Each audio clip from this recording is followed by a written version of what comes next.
ರಿಗೆ ನೀಡುವುದು ಸೇರಿದಂತೆ 16 ವಿಧದ ವ್ಯರ್ಥ ದಾನಗಳನ್ನು ಆತ ವಿವರಿಸಿದ್ದಾನೆ. ಭಯ ಅಥವಾ ಕೋಪದಿಂದ ನೀಡಲಾಗುವ ಉಡುಗೊರೆಗಳು ಕ್ಷಣಿಕವಾದ ಕನಸಿನಂತಿವೆ.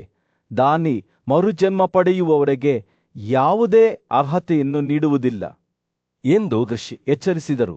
ಆದಾಗ್ಯೂ ಸ್ಪಷ್ಟ ಮನಸ್ಸು ಮತ್ತು ಶುದ್ಧ ಹೃದಯದಿಂದ ನೀಡಿದಾಗ ದಾನವು ದೊಡ್ಡ ಪ್ರತಿಫಲವನ್ನು ತರಬಹುದು. ವೇದಗಳ ಪವಿತ್ರ ಜ್ಞಾನವನ್ನು ಹೊಂದಿರುವ ಬ್ರಾಹ್ಮಣರಿಗೆ ನೀಡುವುದು ಅತ್ಯಂತ ಯೋಗ್ಯವಾದ ದಾನವಾಗಿದೆ ಎಂದು ಮಾರ್ಕಂಡೇಯ ಒತ್ತಿ ಹೇಳಿದವೆಲ್ಲ 4. ಆ ದೇಶಗಳಿಂದ ಉಡುಗೊರೆಗಳನ್ನು ಸ್ವೀಕರಿಸುವ ಬ್ರಾಹ್ಮಣರು ತಮ್ಮನ್ನು ಮತ್ತು ಇತರರನ್ನು ಹೇಗೆ ಉಳಿಸಿಕೊಳ್ಳುತ್ತಾರೆ ಎಂಬುದರ ಬಗ್ಗೆ ಯುಧಿಷ್ಠಿರನು ವಿಚಾರಿಸಿದನು.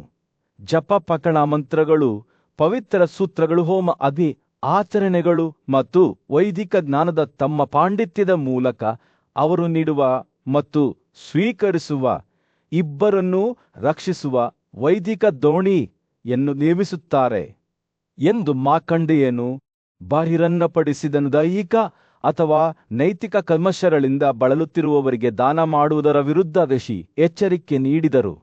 ಬದಲಿಗೆ ಹೃದಯ ಮತ್ತು ದೇಹದಲ್ಲಿ ಶುದ್ಧರಾಗಿರುವ ಮತ್ತು ಶಾಪಕ್ಕೊಳಗಾಗದ ಅಥವಾ ತಮ್ಮ ಸದ್ಗುಣ ಮಾರ್ಗದಿಂದ ಕೆಳಗಿಳಿಯದ ಬ್ರಾಹ್ಮಣರಿಗೆ ಉಡುಗೊರೆಗಳನ್ನು ನೀಡಬೇಕು.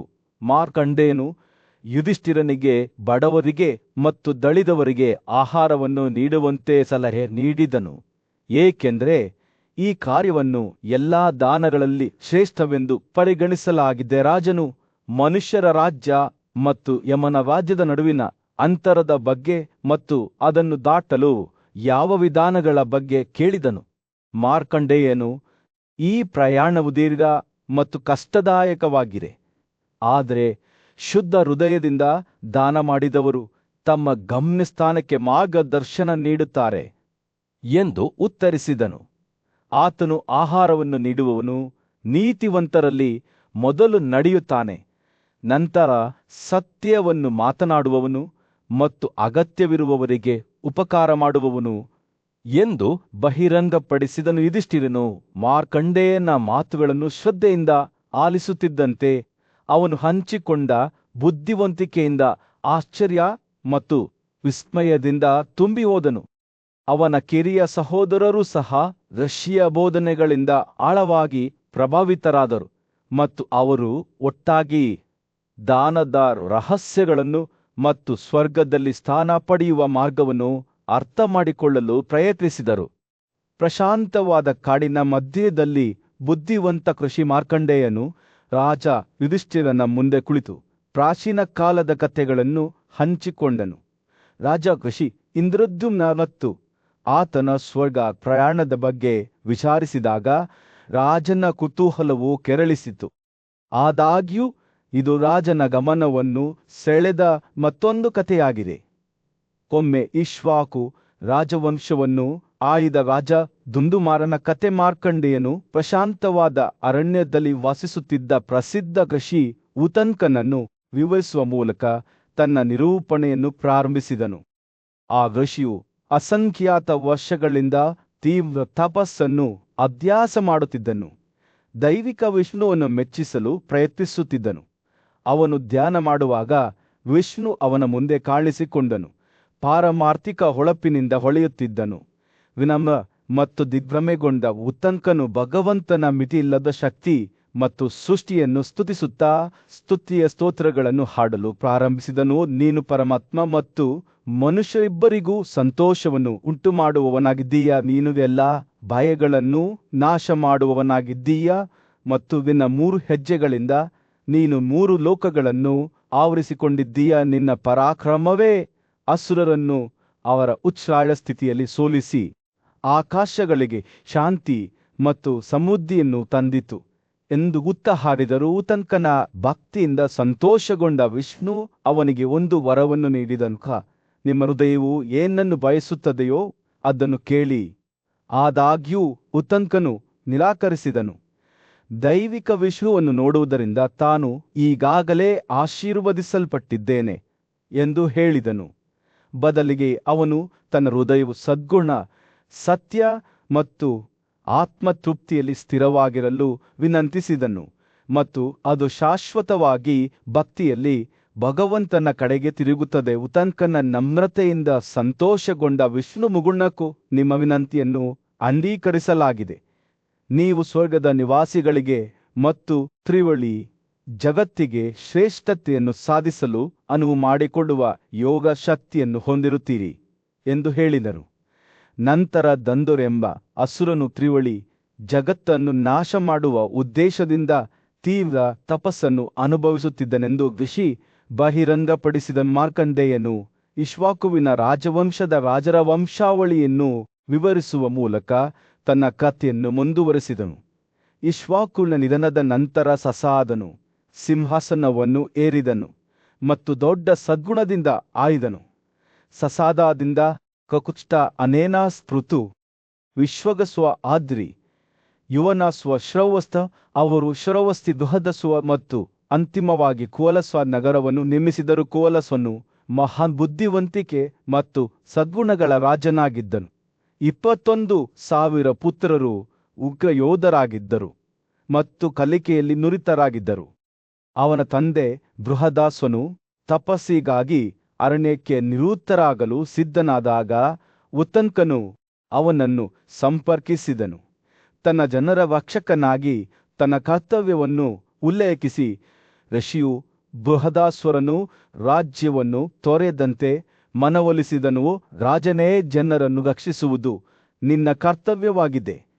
ಭಾರತದ ಪವಿತ್ರ ಭೂಮಿಯಲ್ಲಿ ಉತಾನ್ಕ ಎಂಬ ಪೂಜ್ಯ ಋಷಿಯು ಬುದ್ಧಿವಂತ ರಾಜ ಬೃಹದಸ್ವನನ್ನು ಭೇಟಿಯಾದನು.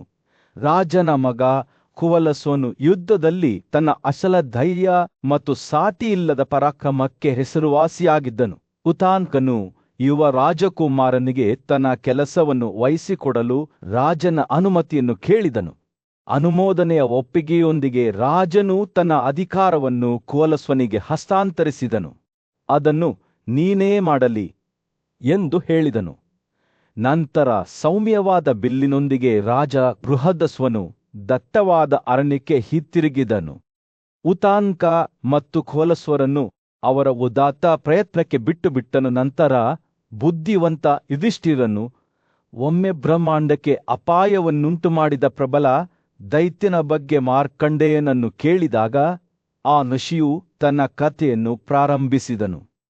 ಆರಂಭದಲ್ಲಿ ಅವರು ಹೇಳಿದನು, ಜಗತ್ತು ವಿಶಾಲವಾದ ನೀರಿನ ಪ್ರದೇಶಕ್ಕೆ ಕುಸಿದಾಗ ಮತ್ತು ಎಲ್ಲಾ ಜೀವಿಗಳೂ ನಾಶವಾದಾಗ ಪರಮ ಪ್ರಭುವಾದ ವಿಷ್ಣು ಅಪಾರ ಶಕ್ತಿಯ ಸರ್ಪವಾದ ಶೇಷನ ಬುಡದ ಮೇಲೆ ಯೋಗದ ನಿದ್ರೆಯಲ್ಲಿ ಮಲಗಿದ್ದನು. ಬ್ರಹ್ಮಾಂಡದ ಸೃಷ್ಟಿಕರ್ತನಾದ ಬ್ರಹ್ಮನು ವಿಷ್ಣುವಿನ ಹೊಕ್ಕುಳಿನಿಂದ ಜನಿಸಿದ ಕಮಲದಿಂದ ಹೊರಬಂದಂತೆ ಸ್ವತಃ ವಿಷ್ಣುವು ತನ್ನ ಧ್ಯಾನದ ವಿಶ್ರಾಂತಿಯಿಂದ ಎದ್ದನು. ವಿಷ್ಣುವಿನ ಹೊಕ್ಕುಳಿನಿಂದ ಒಂದು ಪ್ರಕಾಶಮಾನವಾದ ಕಮಲವು ಮೊಳಕೆಯೊಡೆಯಿತು ಮತ್ತು ಅದರ ದಳಗಳಿಂದ ಬ್ರಹ್ಮಾಂಡದ ಒಡೆಯನಾದ ಬ್ರಹ್ಮನು ಹೊರಹೊಮ್ಮಿದನು. 4 ಮುಖಗಳ ದೇವತೆ ತನ್ನದೇ ಆದ ಮಿತಿಯಿಲ್ಲದ ಶಕ್ತಿಯಿಂದಾಗಿ ಅಜೇಯನಾಗಿದ್ದರು ಮತ್ತು ಅಪಾರ ಶಕ್ತಿ ಮತ್ತು ಪರಾಕ್ರಮವನ್ನು ಹೊಂದಿದ್ದನು. ಏತನ್ಮಧ್ಯೆ 2 ಶಕ್ತಿಶಾಲಿ ದಾನವರಾದ ಮಧು ಮತ್ತು ಕೈಟಬ್ಬರು ವಿಷ್ಣುವನ್ನು ನಿದ್ರೆಯಲ್ಲಿ ನೋಡಿದರು. ಬ್ರಹ್ಮನಿಂದ ಕಮಲದ ಆಸನದಲ್ಲಿ ಸುತ್ತುವರಿದಿದ್ದರು. ಕುತೂಹಲದಿಂದ ಅವರು ಅಜ್ಜನನ್ನು ಕಿರುಕುಳ ಮಾಡಲು ಪ್ರಾರಂಭಿಸಿದರು. ಇದರಿಂದಾಗಿ ಅವನು ನಡುಗಿದನು. ಬ್ರಹ್ಮನ ಭಯವು ತನ್ನ ಉತ್ತುಂಗವನ್ನು ತಲುಪಿದಾಗ ವಿಷ್ಣು ತನ್ನ ಯೋಗದ ನಿದ್ರೆಯಿಂದ ಎಚ್ಚರಗೊಂಡನು. ತನ್ನ ಕಣ್ಣುಗಳನ್ನು ತೆರೆದಾಗ ಅವನು 2 ಪ್ರಬಲ ದಾನವರನ್ನು ನೋಡಿದನು ಮತ್ತು ತೆರೆದ ತೋಳುಗಳಿಂದ ಅವರನ್ನು ಸ್ವಾಗತಿಸಿದನು. ನಾನು ನಿನ್ನ ಬಗ್ಗೆ ಸಂತೋಷಗೊಂಡಿದ್ದೇನೆ ಎಂದು ಹೇಳಿದನು. ನನ್ನ ಕೃತಜ್ಞತೆಯ ಸಂಕೇತವಾಗಿ ನಾನು ನಿನಗೆ ವರಗಳನ್ನು ನೀಡುತ್ತೇನೆ. 2 ಹೆಮ್ಮೆಯ ಜೀವಿಗಳು ನಕ್ಕರು ಮತ್ತು ಉತ್ತರಿಸಿದರು, ಹೇ ಪರಮದೇವರೇ, ನಮಗೆ ಏನು ಬೇಕಾದರೂ ಕೇಳಿ, ನಾವು ನಿನ್ನ ಹೃದಯದ ಬಯಕೆಯನ್ನು ನೀಡಲು ಸಿದ್ಧರಿದ್ದೇವೆ. ವಿಷ್ಣು ನಂತರ ಅವರನ್ನು ಕೊಲ್ಲಲು ಅವರ ಸಹಾಯವನ್ನು ಕೇಳಿದನು. ಕ್ರೂರ ಕೃತ್ಯವಾಗಿ ಅಲ್ಲ, ಆದರೆ ಬ್ರಹ್ಮಾಂಡದಲ್ಲಿ ಸಮತೋಲನವನ್ನು ಕಾಪಾಡಿಕೊಳ್ಳಲು ಮಧು ಮತ್ತು ಕೈಟಬ ಅವರು ಒಪ್ಪಿಕೊಂಡರು. ಅವರು ಎಂದಿಗೂ ಸುಳ್ಳು ಹೇಳಲಿಲ್ಲ ಮತ್ತು ಭಗವಂತನ ಆಶಯವನ್ನು ಪೂರೈಸಲು ಉತ್ಸುಕರಾಗಿದ್ದರು ಎಂದು ಹೇಳಿದರು. ಆದಾಗ್ಯೂ ಅವರು ಒಂದು ಷರತ್ತನ್ನು ಕೋರಿದರು. ಅವರು ಯಾವುದೇ ಹೊದಿಕೆ ಅಥವಾ ಅಡಚಣೆಯಿಂದ ಸಂಪೂರ್ಣವಾಗಿ ಮುಕ್ತವಾದ ಸ್ಥಳದಲ್ಲಿ ಕೊಲ್ಲಲು ಬಯಸಿದ್ದರು. ವಿಷ್ಣುವು ಅವರ ಕೋರಿಕೆಯ ಬಗ್ಗೆ ಯೋಚಿಸಿದನು. ಆದರೆ ಭೂಮಿಯಲ್ಲಿ ಅಥವಾ ಆಕಾಶದಲ್ಲಿ ಅಂತಹ ಸ್ಥಳವನ್ನು ಕಂಡುಹಿಡಿಯುವುದು ಅಸಾಧ್ಯವೆಂದು ಶೀಘ್ರದಲ್ಲೇ ಅರಿತುಕೊಂಡನು. ಅವನ ಕಣ್ಣುಗಳು ತನ್ನ ದೇಹವನ್ನು ಸ್ಕ್ಯಾನ್ ಮಾಡಿದವು ಮತ್ತು ಅಂತಿಮವಾಗಿ ಅವನು ತನ್ನ ತೊಡೆಗಳ ನಡುವೆ ತೆರೆದ ಪ್ರದೇಶವನ್ನು ಕಂಡುಕೊಂಡನು. ತನ್ನ ದೈವಿಕ ಡಿಸ್ಕಸ್ನಿಂದ ಅವನು ಮಧು ಮತ್ತು ಕೈಟಬ ಅವರ ತಲೆಗಳನ್ನು ಕತ್ತರಿಸಿದನು. ಭಗವಂತನಿಗೆ ಸಮರ್ಪಿತ ಪುತ್ರ ಆದ ಇಬ್ಬರು ದಾನವರಿಗೆ ನೀಡಿದ ವಾಗ್ದಾನವನ್ನು ಪೂರೈಸಿದನು. ಹೀಗೆ ಪ್ರಾಚೀನ ಕಾಲದಲ್ಲಿ ಮಧು ಮತ್ತು ಕೈಟಬರಿಗೆ ದುಂದು ಎಂಬ ಹೆಸರಿನ ಪ್ರಬಲ ಅಸುರನು ಜನಿಸಿದನು. ಅವನು ತನ್ನ ನಂಬಲಾಗದ ಶಕ್ತಿ ಮತ್ತು ಪರಾಕ್ರಮಕ್ಕೆ ಹೆಸರುವಾಸಿಯಾಗಿದ್ದನು. ಅಚೇಯತೆಯನ್ನು ಪಡೆಯಲು ಪ್ರಯತ್ನಿಸುತ್ತಾ ದುಂದು ತೀವ್ರ ತಪಸ್ಸನ್ನು ಕೈಗೊಂಡನು. ಒಂದು ಕಾಲಿನ ಮೇಲೆ ನಿಂತು ತನ್ನ ದೇಹವನ್ನು ಕೇವಲ ರಕ್ತನಾಳಗಳು ಮತ್ತು ಅಪಧಮನಿಗಳಿಗೆ ಇಳಿಸಿದನು. ಸೃಷ್ಟಿಕರ್ತ ದೇವರಾದ ಬ್ರಹ್ಮನು ಅವನ ಭಕ್ತಿಯಿಂದ ಸಂತೋಷಪಟ್ಟನು ಮತ್ತು ಅವನಿಗೆ ಒಂದು ವರವನ್ನು ನೀಡಿದನು. ಯಾವುದೇ ದೇವರು, ರಾಕ್ಷಸ ಅಥವಾ ಆಕಾಶ ಜೀವಿ ಅವನನ್ನು ಕೊಲ್ಲಲು ಸಾಧ್ಯವಾಗಲಿಲ್ಲ. ವಿಷ್ಣುವಿನ ಕೈಯಲ್ಲಿ ತನ್ನ ತಂದೆಯ ಮರಣವನ್ನು ನೆನಪಿಸಿಕೊಂಡ ದುಂದುವಿನ ಕೋಪಕ್ಕೆ ಯಾವುದೇ ಮಿತಿ ಇರಲಿಲ್ಲ. ಅವನು ದೇವರುಗಳು ಮತ್ತು ಗಾಂಧರ್ವರನ್ನು ಭಯಭೀತಗೊಳಿಸಲು ಪ್ರಾರಂಭಿಸಿದನು ಮತ್ತು ಬುದ್ಧಿವಂತ ಋಷಿಯಾದ ಉತ್ತಂಕನ ಆಶಯಕ್ಕೂ ಬೆದರಿಕೆ ಹಾಕಿದನು. ಏತಮಧ್ಯೆ ರಾಜ ಕೋಲಸ್ವನು ತನ್ನ ಶಕ್ತಿಶಾಲಿ ಪುತ್ರರೊಂದಿಗೆ ದುಂದುವನ್ನು ಸೋಲಿಸಲು ಹೊರಟನು.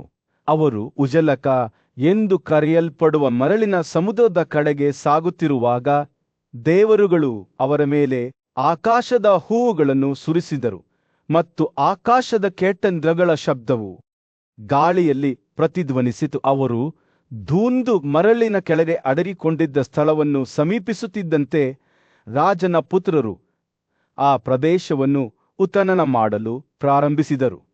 7 ದಿನಗಳ ನಂತರ ಅವರು ಅಂತಿಮವಾಗಿ ಮರುಭೂಮಿಯ ಪಶ್ಚಿಮ ಪ್ರದೇಶವನ್ನು ಆವರಿಸುತ್ತಾ ಸರ್ಪದಂತೆ ಸುರುಳಿಯಾಗಿ ಮಲಗಿದ್ದ ಅಸುರನ ಬೃಹದ್ದೇಹವನ್ನು ಪತ್ತೆ ಮಾಡಿದರು.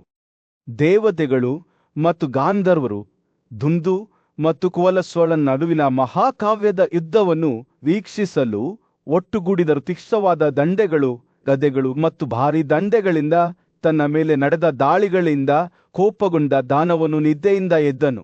ಅವನು ಶಸ್ತ್ರಾಸ್ತ್ರಗಳನ್ನು ನುಂಗಲು ಪ್ರಾರಂಭಿಸಿದನು ಮತ್ತು ಉರಿಯುತ್ತಿರುವ ಜ್ವಾಲೆಗಳನ್ನು ವಾಂತಿ ಮಾಡಿದನು. ಅದು ರಾಜ ಕೋಲಸ್ವನ ಎಲ್ಲಾ ಪುತ್ರರನ್ನು ಕ್ಷಣಾರ್ಧದಲ್ಲಿ ನುಂಗಿತು. ಅಸುರನ ಕೋಪವು ಎಷ್ಟು ತೀವ್ರವಾಗಿತ್ತೆಂದರೆ ಅವರು 2ನೇ ಕುಂಭಕರ್ಣನಂತೆ ಕಾಣುತ್ತಿದ್ದನು. ತನ್ನ ದಾರಿಯಲ್ಲಿನ ಎಲ್ಲವನ್ನೂ ನುಂಗಿದನು. ಆದಾಗ್ಯೂ ತಾನು ಗೆದ್ದಿದ್ದೇನೆ ಎಂದು ದುಂದು ಭಾವಿಸಿದಂತೆಯೇ ರಾಜ ಕೋಲಸ್ವನ ದೇಹದಿಂದ ಬಲವಾದ ನೀರಿನ ಹರಿವು ಹರಿಯಿತು. ಜ್ವಾಲೆಗಳನ್ನು ನಂದಿಸಿ ಅವನನ್ನು ಮತ್ತೆ ನಿಯಂತ್ರಣಕ್ಕೆ ತರಲು ಅವಕಾಶ ಮಾಡಿಕೊಟ್ಟಿತು. ಯೋಗದ ಶಕ್ತಿಯಿಂದ ತುಂಬಿದ ರಾಜನು ನಂತರ 3 ಜಗತ್ತನ್ನು ಅದರ ಭಯದಿಂದ ನಿವಾರಿಸುವ ಶಕ್ತಿಯುತ ಅಸ್ತ್ರವಾದ ಬ್ರಹ್ಮಾಸ್ತ್ರವನ್ನು ಬಳಸಿಕೊಂಡು ದುಂದುವನ್ನು ಸೇವಿಸಿದನು. ದುಂದುವಿನ ಸೋಲಿನೊಂದಿಗೆ ರಾಜ ಕೋಲಸ್ವನು ಯುದ್ಧದಲ್ಲಿ ಅಚೇಯನಾದನು ಮತ್ತು ಅಂದಿನಿಂದ ಅವನನ್ನು ದುಂದುಮಾರ ಎಂದು ಕರೆಯಲಾಗುತ್ತಿತ್ತು. ಈ ಮುಖಾಮುಖಿಯನ್ನು ನೋಡಿದ ದೇವರುಗಳು ಮತ್ತು ಋಷಿಗಳು ಅತಿಯಾಗಿ ಸಂತೋಷಪಟ್ಟರು ಮತ್ತು ಅವನಿಗೆ ವರಗಳನ್ನು ನೀಡಿದರು. ಅವನು ಯಾವಾಗಲೂ ಶ್ರೇಷ್ಠ ಬ್ರಾಹ್ಮಣರಿಗೆ ಸಂಪತ್ತನ್ನು ನೀಡಲು ಸಾಧ್ಯವಾಗುತ್ತದೆ. ಅವನು ಎಲ್ಲಾ ಶತ್ರುಗಳ ವಿರುದ್ಧ ಅಜೇಯನಾಗಿರುತ್ತಾನೆ ಮತ್ತು ಅವನು ವಿಷ್ಣುವಿನೊಂದಿಗೆ ಸ್ನೇಹವನ್ನು ಹೊಂದಿರುತ್ತಾನೆ. ಅವನ ಶೌರ್ಯಕ್ಕೆ ಪ್ರತಿಫಲವಾಗಿ ರಾಜ ಕೋಲಸ್ವನು ದೀರ್ಘಾಯುಷ್ಯ, ದೊಡ್ಡ ಅದೃಷ್ಟ ಮತ್ತು ಶಾಶ್ವತವಾಗಿ ಸ್ವರ್ಗದಲ್ಲಿ ವಾಸಿಸುವ ಸಾಮರ್ಥ್ಯವನ್ನು ಪಡೆದನು. ಅವನ ಉಳಿದ 3 ಪುತ್ರರಾದ ದ್ರಿದಸ್ವ, ಕಪಿಲಸ್ವ ಮತ್ತು ಚಂದ್ರಸ್ವರು ಇಕ್ಷ್ವಾಕುವಿನ ವಂಶಕ್ಕೆ ಸೇರಿದ ರಾಜರ ಪ್ರಸಿದ್ಧ ಶ್ರೇಣಿಯನ್ನು ಕಂಡುಕೊಂಡರು. ಹೀಗಾಗಿ ರಾಜ ಯುಧಿಷ್ಠಿರನ ಸಮ್ಮುಖದಲ್ಲಿ ಮಹಿಳೆಯರ ಪವಿತ್ರ ಸದ್ಗುಣಗಳ ಬಗ್ಗೆ ತನ್ನ ಜ್ಞಾನವನ್ನು ತಿಳಿಸಲು ಮಾರ್ಕಂಡೇಯರೆಂಬ ಬುದ್ಧಿವಂತ ಮತ್ತು ಪೂಜ್ಯ ಋಷಿಯನ್ನು ಕರೆಸಲಾಯಿತು. ಸದಾಚಾರಕ್ಕೆ ತನ್ನ ಅಚಲ ಸಮರ್ಪಣೆಗೆ ಹೆಸರುವಾಸಿಯಾದ ರಾಜನು ನೈತಿಕತೆಯ ಜಟಿಲತೆಗಳ ಬಗ್ಗೆ ಪೂಜ್ಯ ಋಷಿಯಿಂದ ಮಾರ್ಗದರ್ಶನವನ್ನು ಪಡೆದನು. ಮಾರ್ಕಂಡೇಯನು ಮಾತನಾಡಲು ಪ್ರಾರಂಭಿಸಿದಾಗ ವಾತಾವರಣವು ಗೌರವದ ಹೊಳಪಿನಿಂದ ತುಂಬಿತ್ತು. ರಾಜ ಯುಧಿಷ್ಠಿರನು ಆಳವಾದ ಗೌರವ ಮತ್ತು ನಮ್ರತೆಯಿಂದ ಋಷಿಯು ತನ್ನ ಬುದ್ಧಿವಂತಿಕೆಯನ್ನು ಹಂಚಿಕೊಳ್ಳುತ್ತಿದ್ದಂತೆ ಶ್ರದ್ಧೆಯಿಂದ ಆಲಿಸಿದನು. ರಾಜನ ಪ್ರಶ್ನೆಯು ಅವನನ್ನು ದೀರ್ಘಕಾಲದವರೆಗೆ ಗೊಂದಲಕ್ಕೀಡು ಮಾಡಿತು. ತಮ್ಮ ಗಂಡಂದಿರಿಗೆ ಸಂಪೂರ್ಣವಾಗಿ ತಮ್ಮನ್ನು ಸಮರ್ಪಿಸಿಕೊಂಡ ಪರಿಶುದ್ಧ ಮಹಿಳೆಯರು ಹೇಗೆ ಅಂತಹ ದೊಡ್ಡ ಸದ್ಗುಣವನ್ನು ಸಾಧಿಸುತ್ತಾರೆ? ಅವನು ವಿವರಿಸಲು ಪ್ರಾರಂಭಿಸಿದಾಗ ಮಾರ್ಕಂಡೇಯನ ಕಣ್ಣುಗಳು ಒಳನೋಟದಿಂದ ಹೊಳೆಯುತ್ತಿದ್ದವು. ಓ ರಾಜ ಯುಧಿಷ್ಠಿರ, ಅವನು ಹೇಳಿದನು, ನಿಸ್ವಾರ್ಥ ಭಕ್ತಿಯಿಂದ ತನ್ನ ಸಂತತಿಯನ್ನು ಹುಟ್ಟುಹಾಕುವ ಮತ್ತು ಬೆಳೆಸುವ ತಾಯಿ ನಿಜವಾಗಿಯೂ ಸದ್ಗುಣದ ಪ್ರತಿರೂಪವಾಗಿದೆ. ಅವಳು ತನ್ನ ಮಕ್ಕಳ ಸಲುವಾಗಿ ತನ್ನ ಸ್ವಂತ ಆಸೆಗಳನ್ನು ಮತ್ತು ಸೌಕರ್ಯಗಳನ್ನು ತ್ಯಾಗ ಮಾಡುತ್ತಾಳೆ ಮತ್ತು ಹಾಗೆ ಮಾಡುವಾಗ ಅವಳು ಸಹಾನುಭೂತಿ ಮತ್ತು ಪ್ರೀತಿಯ ಮೂಲತತ್ವವನ್ನು ಸಾಕಾರಗೊಳಿಸುತ್ತಾಳೆ. ತನ್ನ ಮಾತುಗಳು ರಾಜನ ಹೃದಯದಲ್ಲಿ ಆಳವಾಗಿ ಮುಳುಗಲು ಅವಕಾಶ ಮಾಡಿಕೊಟ್ಟವು. ತಂದೆ ಕೂಡ ಸದ್ಗುಣಶೀಲವಾಗಿರಲು ಪ್ರಯತ್ನಿಸುತ್ತಾರೆ. ಅವರು ಮುಂದುವರಿಸಿದರು, ತಮ್ಮ ತಪಸ್ವಿ ಆಚರಣೆಗಳು, ದೇವತೆಗಳ ಪೂಜೆ ಮತ್ತು ಇತರ ಧಾರ್ಮಿಕ ಪ್ರಯತ್ನಗಳ ಮೂಲಕ ಅವು ತಮ್ಮ ಮಕ್ಕಳು ಬಲವಾದ ಮತ್ತು ಸಮರ್ಥ ವ್ಯಕ್ತಿಗಳಾಗಿ ಬೆಳೆಯುವುದನ್ನು ಖಚಿತಪಡಿಸಿಕೊಳ್ಳಲು ಪ್ರಯತ್ನಿಸುತ್ತಾರೆ. ಅವರ ಪರಂಪರೆಗೆ ಅರ್ಹರಾಗಿದ್ದರೆ ತನ್ನ ಮಗುವಿನ ಪಾತ್ರವನ್ನು ರೂಪಿಸುವಲ್ಲಿ ತಾಯಿಯ ಪಾತ್ರದ ಬಗ್ಗೆ ಮಾತನಾಡುವಾಗ ಮಾರ್ಕಂಡೇಯನ ಧ್ವನಿಯು ಆಳವಾದ ಗೌರವದ ಧ್ವನಿಯನ್ನು ಪಡೆದುಕೊಂಡಿತು. ತಾಯಿಯ ಪ್ರಭಾವವು ಮಣ್ಣನ್ನು ಪೋಷಿಸುವ ಸೌಮ್ಯ ಮಳೆಯಂತಿದೆ ಎಂದು ಅವರು ಹೇಳಿದರು.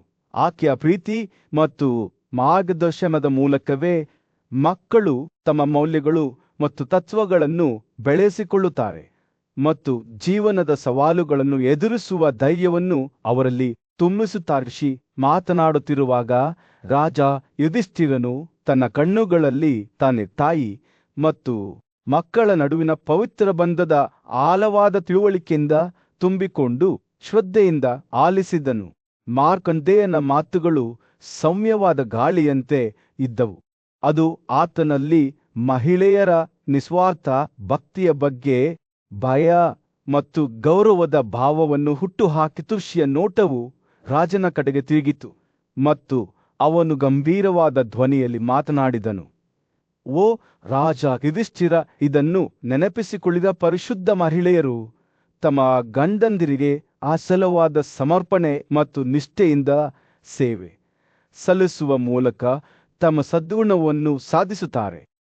ಅವರ ನಿಸ್ವಾರ್ಥ ಸೇವೆಯ ಮೂಲಕವೇ ಅವರು ಸ್ವರ್ಗವನ್ನು ಗೆಲ್ಲುತ್ತಾರೆ, ಏಕೆಂದರೆ ತಮ್ಮ ಗಂಡಂದಿರಿಗೆ ಮಾತ್ರ ಸೇವೆ ಸಲ್ಲಿಸುವ ಮೂಲಕ ಅವರು ಅತ್ಯುನ್ನತ ಆಧ್ಯಾತ್ಮಿಕ ಕ್ಷೇತ್ರವನ್ನು ಸಾಧಿಸಬಹುದು ಎಂದು ಹೇಳಲಾಗುತ್ತದೆ. ಮಾರ್ಕಂಡೇಯನು ಮಾತನಾಡುವುದನ್ನು ಮುಗಿಸಿದಾಗ ಸಭೆಯ ಮೇಲೆ ಒಂದು ಮೌನವು ಬಿದ್ದಿತು.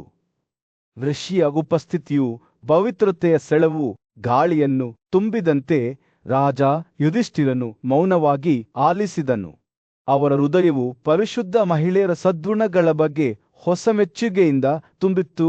ಋಷಿಯ ಮಾತುಗಳು ಅವನೊಳಗೆ ಮಾನವೀಯತೆಯನ್ನು ಒಗ್ಗೂಡಿಸುವ ಸಂಬಂಧಗಳ ಸಂಕೀರ್ಣ ಜಾಲದ ಬಗ್ಗೆ ಆಳವಾದ ತಿಳುವಳಿಕೆಯನ್ನು ಜಾಗೃತಗೊಳಿಸಿದವು ಮತ್ತು ಈ ಬುದ್ಧಿವಂತಿಕೆಯನ್ನು ತನ್ನೊಂದಿಗೆ ಕೊಂಡೊಯ್ಯುವುದಾಗಿ ಅವನಿಗೆ ತಿಳಿದಿತ್ತು. ದಟ್ಟವಾದ ಕಾಡಿನಲ್ಲಿ ಕೌಶಿಕ ಎಂಬ ಬುದ್ಧಿವಂತ ಮತ್ತು ಸದ್ಗುಣಶೀಲ ಸನ್ಯಾಸಿ ವಾಸಿಸುತ್ತಿದ್ದನು. ಅವನು ವೇದಗಳು ಮತ್ತು ಅಂಗಗಳ ಮೇಲೆ ತನ್ನ ಪಾಂಡಿತ್ಯ ಮತ್ತು ಅವುಗಳನ್ನು ಸುಲಭವಾಗಿ ಪಠಿಸುವ ಸಾಮರ್ಥ್ಯಕ್ಕೆ ಹೆಸರುವಾಸಿಯಾಗಿದ್ದನು. ಒಂದು ದಿನ ಕೌಶಿಕ ಮರದ ಬುಡದಲ್ಲಿ ಕುಳಿತು ವೇದಗಳನ್ನು ಪಠಿಸುತ್ತಿದ್ದಾಗ ಮರದ ಮೇಲೆ ಕುಳಿತಿದ್ದ ಹೆಣ್ಣು ಕ್ರೇನ್ ಅವನ ಮೇಲೆ ಮಲವಿಸರ್ಜನೆ ಮಾಡಲು ಪ್ರಾರಂಭಿಸಿತು. ಈ ಅವಮಾನದಿಂದ ಕೋಪಗೊಂಡ ಕೌಶಿಕನ ಕೋಪವು ಭುಗಿಲೆದ್ದಿತು ಮತ್ತು ಅವನು ಕ್ರೇನ್ಗೆ ಹಾನಿ ಮಾಡಬೇಕೆಂದು ಯೋಚಿಸಿದನು. ಆದಾಗ್ಯೂ ಮರದಿಂದ ಬಿದ್ದ ಸಂವೇದನೆಯಿಲ್ಲದ ಮತ್ತು ನಿರ್ಜೀವವಾದ ಕ್ರೇನ್ ಅನ್ನು ನೋಡಿದಾಗ ಕೌಸಿಕಾ ಕರುಣೆಗೊಂಡಳು. ಅಯ್ಯೋ, ನಾನು ಕೆಟ್ಟ ಕೃತ್ಯವನ್ನು ಮಾಡಿದ್ದೇನೆ, ಕೋಪ ಮತ್ತು ದ್ವೇಷದಿಂದ ಪ್ರಚೋದಿಸಲ್ಪಟ್ಟಿದ್ದೇನೆ ಎಂದು ಅವರು ವಿಷಾದಿಸಿದರು. ಅವರು ತಮ್ಮ ಕೃತ್ಯಗಳಿಗೆ ವಿಷಾದದಿಂದ ತುಂಬಿದ ಈ ಮಾತುಗಳನ್ನು ಅನೇಕ ಬಾರಿ ಪುನರಾವರ್ತಿಸಿದರು. ನಂತರ ಕೌಸಿಕಾ ಭಿಕ್ಷೆ ಬೇಡಲು ಹತ್ತಿರದ ಹಳ್ಳಿಯನ್ನು ಪ್ರವೇಶಿಸಿದಳು. ಆದರೆ ಆತನನ್ನು ಮೊದಲಿನಿಂದಲೂ ತಿಳಿದಿರುವ ಪರಿಶುದ್ಧ ಗೃಹಿಣಿ ತನ್ನ ಗಂಡನ ಅಗತ್ಯಗಳನ್ನು ಪೂರೈಸುವಲ್ಲಿ ನಿರತರಾಗಿದ್ದಳು. ಆಕೆ ಕೌಸಿಕಾಳನ್ನು ಕಾಯುವಂತೆ ವಿನಂತಿಸಿದ್ದಳು. ಆದರೆ ತನ್ನ ತರಾತುರಿಯಲ್ಲಿ ಆಕೆ ಆತನ ಬಗ್ಗೆ ಮರೆತುಬಿಟ್ಟಳು. ಕೌಸಿಕಾ ತನ್ನೊಂದಿಗೆ ಮಾತನಾಡಿದಾಗ ಆಕೆಗೆ ನಾಚಿಕೆಯಾಯಿತು ಮತ್ತು ತಕ್ಷಣ ಅವನಿಗಾಗಿ ಕೆಲವು ಅಪ್ಪಣೆಗಳನ್ನು ತೆಗೆದುಕೊಂಡಳು. ಆದಾಗ್ಯೂ ಕೌಸಿಕನು ಭಿಕ್ಷೆ ಸ್ವೀಕರಿಸಿದಂತೆ ಅವನು ಮತ್ತೊಮ್ಮೆ ಕೋಪಗೊಂಡನು. ನೀವು ಬ್ರಾಹ್ಮಣರನ್ನು ಶ್ರೇಷ್ಠರೆಂದು ಪರಿಗಣಿಸುವುದಿಲ್ಲ, ಅವನು ಹೇಳಿದನು. ನೀವು ದೇಶೀಯ ಜೀವನವನ್ನು ನಡೆಸುತ್ತೀರಿ, ಆದರೆ ನಮ್ಮನ್ನು ಕಡೆಗಣಿಸುತ್ತೀರಿ. ಇಂದ್ರನು ಸ್ವತಃ ನಮಗೆ ತಲೆಬಾಗುತ್ತಾನೆ. ಭೂಮಿಯ ಮೇಲಿನ ಪುರುಷರ ಬಗ್ಗೆ ನಾನು ಏನು ಹೇಳಲಿ? ಗೃಹಿಣಿ ಬಹಳ ನಮ್ರತೆ ಮತ್ತು ಗೌರವದಿಂದ ಉತ್ತರಿಸಿದಳು. ನಾನು ಅವಳ ಕ್ರೇನ್ ಅಲ್ಲ. ಓ ಪುನರುತ್ಪಾದನೆ ಋಷಿ, ನಿನ್ನ ಈ ಕೋಪವನ್ನು ತ್ಯಜಿಸು. ನಿನ್ನಂತೆಯೇ ತೊಡಗಿಸಿಕೊಂಡಿದ್ದೀಯ. ನಿನ್ನ ಈ ಕೋಪಗೊಂಡ ನೋಟದಿಂದ ನೀನು ನನಗೆ ಏನು ಮಾಡಬಲ್ಲೆ? ಗೃಹಿಣಿಯ ಮಾತುಗಳಿಂದ ಕೌಸಿಕಾಳ ಕೋಪವು ಕ್ಷಣಾರ್ಧದಲ್ಲಿ ಶಾಂತವಾಯಿತು. ಆದರೆ ಕ್ರೇನ್ನೊಂದಿಗಿನ ತನ್ನ ಹಿಂದಿನ ಮುಖಾಮುಖಿಯ ಚುಚ್ಚುವಿಕೆಯನ್ನು ಅವನು ಇನ್ನೂ ಅನುಭವಿಸಿದನು. ಕೌಸಿಕಾಳ ಪ್ರಕ್ಷುಬ್ಧತೆಯನ್ನು ಅರಿತ ಗೃಹಿಣಿ ಮತ್ತೊಮ್ಮೆ ಅವನನ್ನು ಸಮಾಧಾನಪಡಿಸಲು ಪ್ರಾರಂಭಿಸಿದಳು. ಅವಳು ತನ್ನ ಗಂಡನ ಬಗೆಗಿನ ಭಕ್ತಿ ಮತ್ತು ಬ್ರಾಹ್ಮಣರ ಬಗೆಗಿನ ತನ್ನ ಗೌರವವನ್ನು ದೇವರಿಗೆ ಹೋಲುತ್ತದೆ ಎಂದು ಹೇಳಿದಳು. ನಂತರ ಆಕೆ ಬ್ರಾಹ್ಮಣರ ಶ್ರೇಷ್ಠ ಗುಣಗಳ ಬಗ್ಗೆ ಮಾತನಾಡಿದರು. ಅವರು ಬೆಂಕಿಯಂತೆ ಮತ್ತು ತಮ್ಮ ಕೋಪದಿಂದ ಇಡೀ ಭೂಮಿಯನ್ನು ನುಂಗಬಲ್ಲರು. ಆದಾಗ್ಯೂ ಅದೇ ಬ್ರಾಹ್ಮಣರು ಕ್ಷಮೆ ಮತ್ತು ಸಹಾನುಭೂತಿಯನ್ನು ಹೊಂದಲು ಸಮಾನವಾಗಿ ಸಮರ್ಥರಾಗಿದ್ದಾರೆ ಎಂದು ಅವರು ಕೌಸಿಕಾಗೆ ನೆನಪಿಸಿದರು. ಎಲ್ಲಾ ದೇವರುಗಳಲ್ಲಿ ತಾನು ಅತ್ಯುನ್ನತ ಎಂದು ಪರಿಗಣಿಸಿದ ತನ್ನ ಗಂಡನ ಸೇವೆ ಮಾಡಲು ತನ್ನ ಹೃದಯವು ಒಲವು ತೋರುತ್ತಿದೆ ಎಂದು ಅವಳು ಅವನಿಗೆ ಹೇಳಿದಳು. ಕೌಸಿಕಾ ಗೃಹಿಣಿಯ ಮಾತುಗಳನ್ನು ಕೇಳುತ್ತಿದ್ದಂತೆ ಅವನ ಕೋಪವು ಕಡಿಮೆಯಾಗಲು ಪ್ರಾರಂಭಿಸಿತು. ಅವನ ಹಿಂದಿನ ಆಕ್ರೋಶವು ಅನಗತ್ಯವಾಗಿತ್ತು ಮತ್ತು ಅವನು ಹೆಚ್ಚು ಸ್ವಯಂ ನಿಯಂತ್ರಣವನ್ನು ಹೊಂದಿರಬೇಕಾಗಿತ್ತು ಎಂದು ಅವನು ಅರಿತುಕೊಂಡನು. ಆ ಗೃಹಿಣಿ ತನ್ನ ಸತ್ಯ, ಪ್ರಾಮಾಣಿಕತೆ ಮತ್ತು ಅಧ್ಯಯನದ ಭಕ್ತಿಯಿಂದ ಹೆಸರುವಾಸಿಯಾಗಿದ್ದ ಬ್ರಾಹ್ಮಣರ ಸದ್ಗುಣಗಳ ಬಗ್ಗೆ ಮಾತನಾಡುವುದನ್ನು ಮುಂದುವರಿಸಿದಳು. ದೇವರುಗಳೇ ನಿಜವಾದ ಬ್ರಾಹ್ಮಣನನ್ನು ಸದ್ಗುಣಶೀಲ, ಶುದ್ಧ ಮತ್ತು ಅಧ್ಯಯನಕ್ಕೆ ಸಮರ್ಪಿತ ಎಂದು ಗುರುತಿಸಿದ್ದಾರೆ ಎಂದು ಅವಳು ಕೌಸಿಕಾಗೆ ಹೇಳಿದಳು. ಆತನ ಪೂಜ್ಯ ಚಿಂತೆಯ ನಡುವೆಯೂ ಕೌಸಿಕರೆಂಬ ಬ್ರಾಹ್ಮಣನಿಗೆ ಆ ಮಹಿಳೆಯ ಮಾತುಗಳ ಆಳವಾದ ಪ್ರಭಾವವನ್ನು ಅಲುಗಾಡಿಸಲು ಸಾಧ್ಯವಾಗಲಿಲ್ಲ. ಆಕೆ ನೈತಿಕತೆ ಮತ್ತು ಸದ್ಗುಣದ ಬಗ್ಗೆ ಎಷ್ಟು ಆಳವಾಗಿ ಮತ್ತು ಬುದ್ಧಿವಂತಿಕೆಯಿಂದ ಮಾತನಾಡಿದ್ದಳು ಎಂದರೆ ಆಕೆಯ ಸಲಹೆಯನ್ನು ಮುಖಬೆಲೆಗೆ ಸ್ವೀಕರಿಸಲು ಆತನಿಗೆ ಒತ್ತಾಯವಾಯಿತು. ಆಕೆಯ ಕ್ರೇನ್ನ ನಿಧನದ ಬಗೆಗಿನ ಆಕೆಯ ಜ್ಞಾನ ಮತ್ತು ಆಕೆಯ ಮಾತುಗಳ ಸದ್ಗುಣವು ಆಕೆಯ ಮೇಲಿನ ನಂಬಿಕೆಯನ್ನು ಬಲಪಡಿಸಿತು. ಕುತೂಹಲ ಮತ್ತು ಗೌರವದ ಭಾವನೆಯಿಂದ ಕೌಸಿಕಾ ಸದ್ಗುಣ ಮತ್ತು ನೈತಿಕತೆಯ ರಹಸ್ಯಗಳನ್ನು ಚೆನ್ನಾಗಿ ಅರಿತವರಿಂದ ಮಾರ್ಗದರ್ಶನ ಪಡೆಯಲು ನಿರ್ಧರಿಸುತ್ತಾ ಮಿಥಿಲಾಕ್ಕೆ ಹೊರಟಳು. ಅವನು ಅನೇಕ ಕಾಡುಗಳು, ಹಳ್ಳಿಗಳು ಮತ್ತು ಪಟ್ಟಣಗಳ ಮೂಲಕ ಹಾದು ಹೋಗುವಾಗ ಅವನು ಅಂತಿಮವಾಗಿ ರಾಜ ಜನಕನ ಆಳ್ವಿಕೆಯಲ್ಲಿದ್ದ ನಗರವಾದ ಮಿಥಿಲಾಕ್ಕೆ ಆಗಮಿಸಿದನು. ನಗರದ ವೈಭವವು ಅವನನ್ನು ದಿಗ್ಭ್ರಮೆಗೊಳಿಸಿತು. ಅದರ ಬೀದಿಗಳು ವಿವಿಧ ಧರ್ಮಗಳ ಧ್ವಜಗಳಿಂದ ಅಲಂಕರಿಸಲ್ಪಟ್ಟವು. ತ್ಯಾಗ ಮತ್ತು ಉತ್ಸವಗಳ ಶಬ್ದದಿಂದ ಪ್ರತಿಧ್ವನಿಸುತ್ತಿದ್ದವು ಮತ್ತು ಭವ್ಯವಾದ ದ್ವಾರಗಳಿಂದ ಸಜ್ಜುಗೊಂಡಿದ್ದವು. ಕೌಸಿಕಾ ನಗರದಾದ್ಯಂತ ಅಲೆದಾಡುತ್ತಿದ್ದಾಗ ಅವನು ಸದ್ಗುಣಶೀಲ ಕೋಳಿಗಾರನ ಬಗ್ಗೆ ವಿಚಾರಿಸಿದನು. ಆದರೆ 2 ಬಾರಿ ಜನಿಸಿದ ಕೆಲವು ವ್ಯಕ್ತಿಗಳು ಮಾತ್ರ ನಿರ್ದೇಶಿಸಿದರು. ಅವನು ಸೂಚಿಸಿದ ಸ್ಥಳಕ್ಕೆ ಹೋದನು. ಅಲ್ಲಿ ಅವನು ಕೋಳಿಗಾರನ ಅಂಗಳದಲ್ಲಿ ಕುಳಿತು ಜಿಂಕೆ ಮತ್ತು ಎಮ್ಮೆಯ ಮಾಂಸವನ್ನು ಮಾರಾಟ ಮಾಡುವುದನ್ನು ಕಂಡನು. ಆದಾಗ್ಯೂ ಕೌಸಿಕಾಯುವಿಕೆಯನ್ನು ಗಮನಿಸಿದ ನಂತರ ಕೋಳಿಗಾರನು ತನ್ನ ಆಸನದಿಂದ ಎದ್ದು ಪೂಜ್ಯಭಾವದಿಂದ ಅವನ ಬಳಿಗೆ ಬಂದನು. ಕೌಸಿಕಾಳ ಮಾತುಗಳು ಮತ್ತು ಕೌಸಿಕಾಳ ಭೇಟಿಯ ಉದ್ದೇಶದ ಬಗ್ಗೆ ತನಗೆ ತಿಳಿದಿದೆ ಎಂದು ಒಪ್ಪಿಕೊಂಡ ಆ ಕೋಳಿಗಾರನು ಕೌಸಿಕಾಳನ್ನು ಪ್ರೀತಿಯಿಂದ ಸ್ವಾಗತಿಸಿದನು. ಕೌಸಿಕಾಳ ಮಾತುಗಳಿಂದ ಪ್ರೇರೇಪಿಸಲ್ಪಟ್ಟ ಕೌಸಿಕ ತಾನು ಈಗಷ್ಟೇ ಕಂಡ ಅದ್ಭುತಗಳ ಬಗ್ಗೆ ಯೋಚಿಸಲು ಪ್ರಾರಂಭಿಸಿದಳು. ಇದು ಅವನ ಜೀವನದ ಎರಡನೇ ಅದ್ಭುತವಾಗಿದೆ. ನಂತರ ಆ ಕೋಳಿಗಾರನು ಕೌಸಿಕಾಳನ್ನು ತನ್ನ ನಿವಾಸಕ್ಕೆ ಆಹ್ವಾನಿಸಿದನು. ಅವರು ಒಟ್ಟಿಗೆ ಅಲ್ಲಿಗೆ ಹೋಗಬೇಕೆಂದು ಸೂಚಿಸಿದನು. ಕೋಳಿಗಾರನ ಮನೆಗೆ ಪ್ರವೇಶಿಸಿದ ನಂತರ ಕೌಸಿಕಾಗೆ ಅವನ ಕಾಲು ಮತ್ತು ಮುಖವನ್ನು ತೊಳೆಯಲು ಆಸನ ಮತ್ತು ನೀರನ್ನು ನೀಡಲಾಯಿತು. ಅವನು ಆರಾಮವಾಗಿ ಕುಳಿತಾಗ ಕೋಳಿಗಾರನ ವೃತ್ತಿಯು ತನಗೆ ಸರಿಹೊಂದುವುದಿಲ್ಲ ಎಂಬ ಕಳವಳವನ್ನು ವ್ಯಕ್ತಪಡಿಸಿದನು. ಆದಾಗ್ಯೂ ಇದು ತನ್ನ ಕುಟುಂಬದ ತಲೆಮಾರುಗಳ ಮೂಲಕ ಹಾದುಹೋಗುವ ಪರಂಪರೆಯಾಗಿದೆ ಎಂದು ಕೋಳಿಗಾರನು ವಿವರಿಸಿದನು. ತನ್ನ ಮೇಲಧಿಕಾರಿಗಳು ಮತ್ತು ಹಿರಿಯರಿಗೆ ಪ್ರಾಮಾಣಿಕವಾಗಿ ಸೇವೆ ಸಲ್ಲಿಸುವ ಮೂಲಕ ತನ್ನ ಆದೇಶದ ಜವಾಬ್ದಾರಿಗಳಿಗೆ ಬದ್ಧನಾಗಿದ್ದೇನೆ ಎಂದು ಒತ್ತಿ ಹೇಳುತ್ತಾ ಶೂದ್ರನಾಗಿ ತನ್ನ ಕರ್ತವ್ಯಗಳ ಬಗ್ಗೆ ಕೋಳಿಗಾರನು ಮತ್ತಷ್ಟು ವಿವರಿಸಿದನು.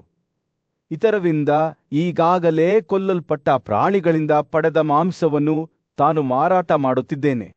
ಅದನ್ನು ಸ್ವತಃ ಎಂದಿಗೂ ಸೇವಿಸುವುದಿಲ್ಲ ಎಂದು ಅವನು ಸ್ಪಷ್ಟಪಡಿಸಿದನು. ವಾಸ್ತವವಾಗಿ ಕೋಳಿಗಾರನು ತಾನು ಸದ್ಗುಣದ ಜೀವನವನ್ನು ನಡೆಸುತ್ತಿದ್ದೇನೆ, ತನಗಾಗಿ ನಿಗದಿಪಡಿಸಿದ ತತ್ವಗಳಿಗೆ ಬದ್ಧನಾಗಿದ್ದೇನೆ ಎಂದು ಪ್ರತಿಪಾದಿಸಿದರು. ಕೌಸಿಕನು ಶ್ರದ್ಧೆಯಿಂದ ಆಲಿಸುತ್ತಿದ್ದಂತೆ ಪಕ್ಷಿ ಸಾಕುವವನು ಕರ್ತವ್ಯದ ಪ್ರಾಮುಖ್ಯತೆ ಮತ್ತು ಒಬ್ಬರ ಆದೇಶವನ್ನು ಪಾಲಿಸುವ ಬಗ್ಗೆ ತನ್ನ ಒಳನೋಟಗಳನ್ನು ಹಂಚಿಕೊಂಡನು. ನ್ಯಾಯವನ್ನು ಎತ್ತಿ ಹಿಡಿಯುವ ಮೂಲಕ ಮತ್ತು ತಮ್ಮ ಕರ್ತವ್ಯಗಳಿಂದ ತಪ್ಪಿಸಿಕೊಂಡವರನ್ನು ಶಿಕ್ಷಿಸುವ ಮೂಲಕ ಜನಕನಂತಹ ರಾಜರು ತಮ್ಮ ರಾಜ್ಯಗಳೊಳಗೆ ಸಮತೋಲನವನ್ನು ಕಾಪಾಡಿಕೊಳ್ಳುವಲ್ಲಿ ಹೇಗೆ ನಿರ್ಣಾಯಕ ಪಾತ್ರ ವಹಿಸಿದರು ಎಂಬುದನ್ನು ಆತ ವಿವರಿಸಿದನು. ರಾಜರ ನಡುವಿನ ಪಾಪವು ವ್ಯಾಪಕವಾದ ಅವನತಿಗೆ ಕಾರಣವಾಗಬಹುದು ಮತ್ತು ದುರದೃಷ್ಟಕರ ಜೀವಿಗಳಿಗೆ ಕಾರಣವಾಗಬಹುದು ಎಂದು ಪಕ್ಷಿ ಸಾಕುವವನು ಎಚ್ಚರಿಸಿದನು. ಕೌಸಿಕ ಅವರನ್ನು ಉದ್ದೇಶಿಸಿ ಮಾಡಿದ ಭಾಷಣದಲ್ಲಿ ಪಕ್ಷಿ ವಿಜ್ಞಾನಿ ಸದ್ಗುಣ, ಸತ್ಯತೆ ಮತ್ತು ಸ್ವಯಂ ನಿಯಂತ್ರಣದಿಂದ ಮಾರ್ಗದರ್ಶನ ಪಡೆದ ಜೀವನವನ್ನು ನಡೆಸುವ ಮಹತ್ವವನ್ನು ಒತ್ತಿ ಹೇಳಿದರು. ಅರಣ್ಯದಲ್ಲಿ ಮಾರ್ಕಂಡೇಯನು ಯುಧಿಷ್ಠಿರನ ಮುಂದೆ ಕುಳಿತು ಬೇಟೆಗಾರ ಮತ್ತು ಕಸಾಯಿಗಾರನಾಗಿ ತನ್ನ ವೃತ್ತಿಯನ್ನು ಸಮರ್ಥಿಸಿಕೊಳ್ಳಲು ಪ್ರಯತ್ನಿಸಿದ ಒಬ್ಬ ಧರ್ಮನಿಷ್ಠ ಕೋಳಿಗಾರನ ಕಥೆಯನ್ನು ವಿವರಿಸುತ್ತಿದ್ದನು. ಆ ಕೋಳಿಗಾರನು ಆಳವಾದ ಗೌರವಭಾವದಿಂದ ಕರ್ಮದ ಸ್ವರೂಪ ಮತ್ತು ಅದರ ಪರಿಣಾಮಗಳ ಬಗ್ಗೆ ಬ್ರಾಹ್ಮಣನೊಂದಿಗೆ ಮಾತನಾಡಿದನು. ನನ್ನ ಕಾರ್ಯಗಳು ಕ್ರೂರವೆಂದು ತೋರುತ್ತದೆ ಅವನು ಪ್ರಾರಂಭಿಸಿದನು, ಆದರೆ ನಾನು ಕೇವಲ ಬ್ರಹ್ಮಾಂಡದ ಇಚ್ಛೆಯನ್ನು ನಿರ್ವಹಿಸುವ ವಿಧಿಯ ಸಾಧನವಾಗಿದ್ದೇನೆ. ದೇವರು ಜೀವವನ್ನು ತೆಗೆದುಕೊಳ್ಳುತ್ತಾನೆ, ಆದರೆ ನಾನು ಎರಡನೆಯ ಪ್ರತಿನಿಧಿಯಾಗಿ ಕಾರ್ಯನಿರ್ವಹಿಸುತ್ತೇನೆ. ಆತ್ಮಗಳನ್ನು ಅವರ ಐಹಿಕ ಬಂಧಗಳಿಂದ ಬಿಡುಗಡೆ ಮಾಡುತ್ತೇನೆ. ಅವನು ವಿರಾಮಗೊಳಿಸಿದನು. ಅವನ ಕಣ್ಣುಗಳು ವಿಶ್ವಾಸದಿಂದ ಮಿನುಗುತ್ತವೆ. ನಾನು ಕೊಲ್ಲುವ ಆ ಪ್ರಾಣಿಗಳು ಸಹ ಕರ್ಮವನ್ನು ಪಡೆದುಕೊಳ್ಳುತ್ತವೆ, ಏಕೆಂದರೆ ಅವುಗಳ ಮಾಂಸವು ದೇವರುಗಳು, ಅತಿಥಿಗಳು ಮತ್ತು ಸೇವಕರನ್ನು ಪೋಷಿಸುತ್ತದೆ, ಮನುಷ್ಯರನ್ನು ಸಮಾಧಾನಪಡಿಸುತ್ತದೆ. ಕೋಳಿಗಾರನ ಮಾತುಗಳು ಜೀವನದ ಸಂಕೀರ್ಣ ಜಾಲದ ಬಗ್ಗೆ ಆಳವಾದ ತಿಳುವಳಿಕೆಯನ್ನು ಹೊಂದಿದ್ದವು. ಅವನು ತನ್ನ ಮಾಂಸವನ್ನು ತ್ಯಾಗ ಮಾಡುವ ಮೂಲಕ ಸ್ವರ್ಗವನ್ನು ಪಡೆದ ರಾಜ ಶಿವಿಯ ಬಗ್ಗೆ ಮತ್ತು ಪ್ರತಿದಿನ 2,000 ಪ್ರಾಣಿಗಳನ್ನು ಕೊಲ್ಲುವ ಅಡವಿಮನೆಯ ರಾಜ ರಣತಿದೇವನ ಬಗ್ಗೆ ಮಾತನಾಡಿದನು. ಆದರೂ ಅವನು ಪ್ರತಿದಿನ ಮಾಂಸದೊಂದಿಗೆ ಆಹಾರವನ್ನು ವಿತರಿಸಿ ಅಪ್ರತಿಮ ಖ್ಯಾತಿಯನ್ನು ಗಳಿಸಿದ್ದನು. ಕೋಳಿಗಾರನ ತರ್ಕವು ಪ್ರಾಚೀನ ಬುದ್ಧಿವಂತಿಕೆಯಲ್ಲಿ ಬೇರೂರಿದ ದೇವರುಗಳಿಗೆ ಮತ್ತು ಮೇಣಗಳಿಗೆ ಸರಿಯಾಗಿ ಅರ್ಪಿಸಿದ ನಂತರ ಯಾರು ಪ್ರಾಣಿಗಳ ಆಹಾರವನ್ನು ಸೇವಿಸುತ್ತಾರೋ ಅವರು ಈ ಕೃತ್ಯದಿಂದ ಕಲುಷಿತಗೊಳ್ಳುವುದಿಲ್ಲ. ಅಂತಹ ವ್ಯಕ್ತಿಯು ಕಳಂಕರಹಿತನಾಗಿರುತ್ತಾನೆ ಎಂದು ಮುನಿಗಳು ವಿಧಿಸಿದ ನಿಯಮವನ್ನು ಅವರು ಉಲ್ಲೇಖಿಸಿದರು. ಅಂತಹ ವ್ಯಕ್ತಿಯು ಮುಟ್ಟಿನ ಅವಧಿಯಲ್ಲಿ ತನ್ನ ಹೆಂಡತಿಯೊಂದಿಗೆ ಸಂವಹನ ನಡೆಸಿದ ಬ್ರಹ್ಮಚಾರಿ ನಂತೆ ಮಾರ್ಕಂಡೇಯನ ಕಥೆಯು ಮುಂದುವರೆಯಿತು. ಕೋಳಿಗಾರನು ಯುಧಿಷ್ಠಿರನ ಕಡೆಗೆ ತಿರುಗಿ ವಿವಿಧ ವಿಷಯಗಳ ಬಗ್ಗೆ ಅವನ ಅಭಿಪ್ರಾಯವನ್ನು ಕೇಳಿದನು. ಶಾಪದ ಅಡಿಯಲ್ಲಿ ಮನುಷ್ಯರನ್ನು ಬೇಟೆಯಾಡಿದ್ದ ರಾಜ ಸೌದಾಸನ ಬಗ್ಗೆ ಮತ್ತು ಒಬ್ಬರ ಕರ್ಮದ ಪರಿಣಾಮಗಳ ಬಗ್ಗೆ ಅವನು ಹೇಳಿದನು.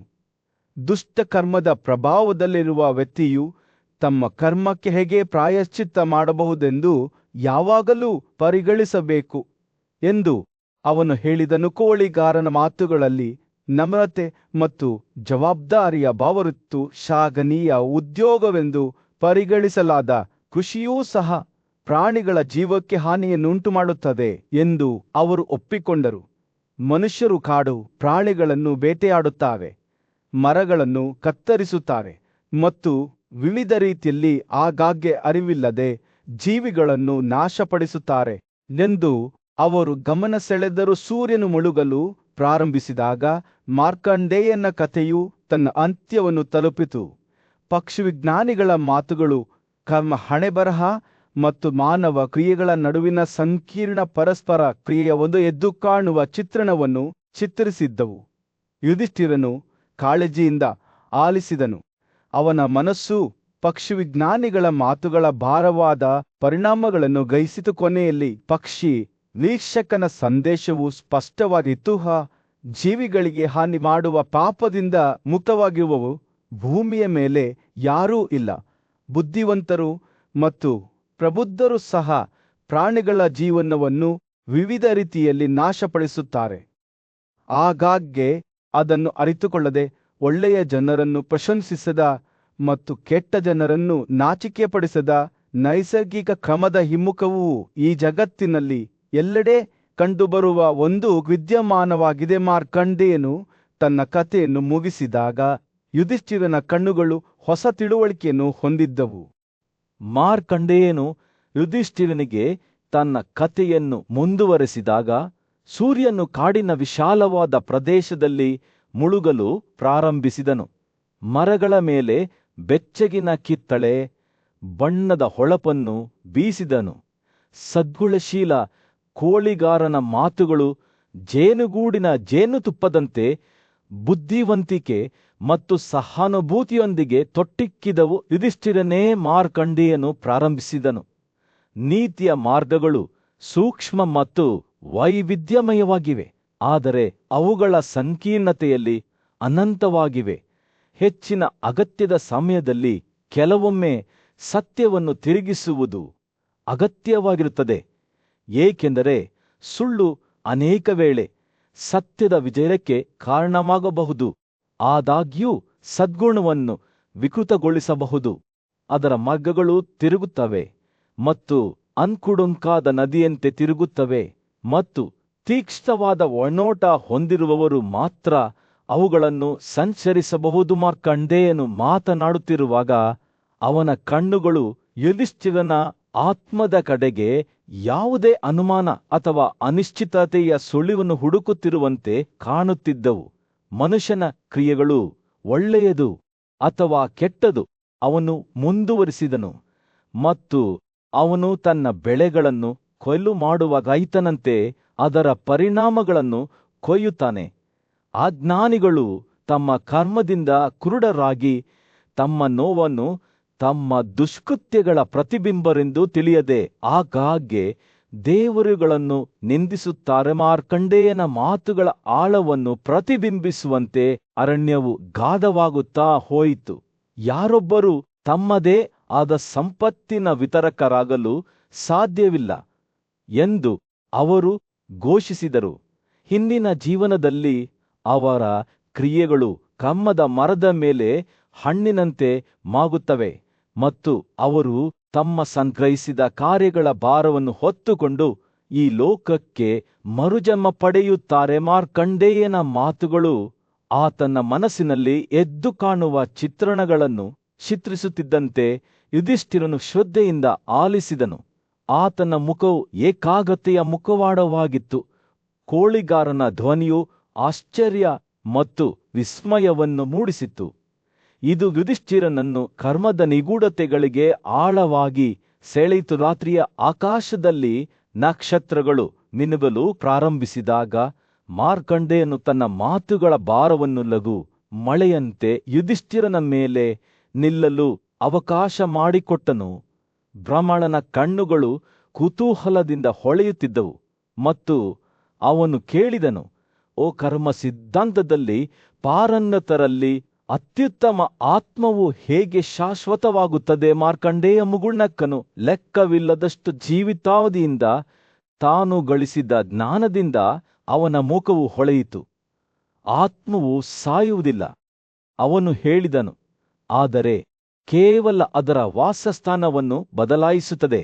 ಎಲ್ಲಾ ಜೀವಿಗಳು ಸಾಯುತ್ತವೆ ಎಂದು ನಂಬುವುದು ತಪ್ಪು. ಬದಲಿಗೆ ಅವು ಹೊಸ ರೂಪಗಳಿಗೆ ಮರುಜನ್ಮ ಪಡೆಯುತ್ತವೆ.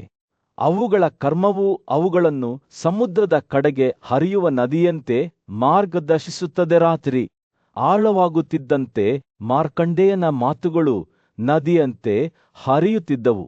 ಯುಧಿಷ್ಠಿರನನ್ನು ಕರ್ಮ ಮತ್ತು ಪುನರ್ಜನ್ಮದ ಕ್ಷೇತ್ರಗಳ ಮೂಲಕ ಪ್ರಯಾಣಕ್ಕೆ ಕರೆದೊಯ್ಯುತ್ತಿದ್ದವು. ಸದ್ಗುಣಶೀಲ ಪಕ್ಷಿ ಎಲಿಸಿಯನ್ ಪ್ರದೇಶಗಳ ಬಗ್ಗೆ ಮಾತನಾಡುತ್ತಾ, ಅಲ್ಲಿ ತಮ್ಮ ಕಾರ್ಯಗಳಿಂದ ತಮ್ಮನ್ನು ಶುದ್ಧೀಕರಿಸಿಕೊಂಡವರು ಮತ್ತು ಕಠಿಣತೆ ಮತ್ತು ಧ್ಯಾನವನ್ನು ಅಭ್ಯಾಸ ಮಾಡಿದವರು ದುಃಖದ ಬಗ್ಗೆ ಆನಂದದಾಯಕ ಅಜ್ಞಾನದಲ್ಲಿ ವಾಸಿಸುತ್ತಿದ್ದರು. ದುಷ್ಕೃತ್ಯಗಳಿಗೆ ವ್ಯಸನಿಯಾಗಿರುವ ಪಾಪಿ ಮನುಷ್ಯನು ತನ್ನ ಅಕ್ರಮಗಳ ಹಾದಿಯನ್ನು ಎಂದಿಗೂ ಕೊನೆಗೊಳಿಸುವುದಿಲ್ಲ ಎಂದು ಮಾರ್ಕಂಡೇಯನು ಎಚ್ಚರಿಸಿದನು. ಪ್ರಶಾಂತವಾದ ಕಾಡಿನ ಹೊದಿಕೆಯೊಂದರಲ್ಲಿ ಬುದ್ಧಿವಂತ ಮಾರ್ಕಂಡೇಯನು ಶಾಂತ ಚಿಂತನೆಯಲ್ಲಿ ಕುಳಿತಿದ್ದನು. ತನ್ನ ಕಣ್ಣುಗಳು ದೂರದ ಕಡೆಗೆ ನೋಡುತ್ತಿದ್ದವು. ಅವನು ಅತ್ಯಂತ ಅಸಾಧಾರಣವಾದ ಮುಖಾಮುಖಿಯ ಬಗ್ಗೆ ಮಾತನಾಡಲು ಪ್ರಾರಂಭಿಸಿದನು. ಓ ರಾಜ ಯುಧಿಷ್ಠಿರನೇ, ಅವನ ಧ್ವನಿಯನ್ನು ಆಲಿಸಿ.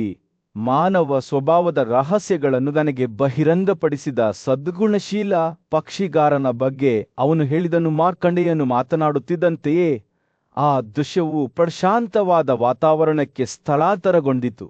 ಅಲ್ಲಿ ಒಬ್ಬ ಬ್ರಾಹ್ಮಣನು ಶಾಂತವಾದ ಗೌರವದಿಂದ ಕುಳಿತಿದ್ದನು.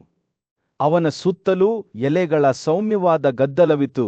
ಅವನು ತನ್ನ ಆಳವಾದ ಒಳನೋಟಗಳನ್ನು ಹಂಚಿಕೊಳ್ಳುವಾಗ ಅವನ ಕಣ್ಣುಗಳು ಒಳಗಿನ ಬೆಳಕಿನಿಂದ ಹೊಳೆಯುತ್ತಿದ್ದ. ವಿನಮ್ರ ಪಕ್ಷಿಯೊಬ್ಬನೊಂದಿಗೆ ಸಂಭಾಷಣೆಯಲ್ಲಿ ತೊಡಗಿದ್ದನು. ಕೋಳಿಗಾರನು ಪ್ರಾರಂಭಿಸಿದನು. ಪುರುಷರ ಮನಸ್ಸುಗಳು ಮೊದಲು ಜ್ಞಾನವನ್ನು ಗಳಿಸಲು ಒಲವು ತೋರುತ್ತವೆ, ಆದರೆ ಶೀಘ್ರದಲ್ಲೇ ಅವರು ತಮ್ಮ ಭಾವೋದ್ರೇಕಗಳಿಗೆ ಮತ್ತು ಬಯಕೆಗಳಿಗೆ ಬಲಿಯಾಗುತ್ತಾರೆ. ಅವರು ದಣಿವರಿಯದೆ ಶ್ರಮಿಸುತ್ತಾರೆ, ಜೀವನದ ಕ್ಷಣಿಕವಾದ ಸಂತೋಷಗಳಲ್ಲಿ ತೊಡಗುತ್ತಾರೆ. ಸೌಂದರ್ಯ, ಪರಿಮಳ ಮತ್ತು ಅಪೇಕ್ಷಣೀಯವಾದದ್ದು ಅವರು ಮುಂದುವರಿಸುತ್ತಾ ಅವರ ಮಾತುಗಳು ವಿಷಾದದ ಭಾವದಿಂದ ತೊಟ್ಟಿಕ್ಕಿದವು. ನಂತರ ಪ್ರೀತಿ, ಅಸೂಯೆ, ದುರಾಶೆ ಮತ್ತು ಅಂತಿಮವಾಗಿ ಆಧ್ಯಾತ್ಮಿಕ ಬೆಳಕಿನ ಅಳಿವು. ಕೋಳಿಗಾರನು ಮಾತನಾಡುವಾಗ ಅವನ ಮಾತುಗಳು ಮಾನವನ ದೋಷಪೂರಿತತೆಯನ್ನು ತೋರಿಸಿದವು.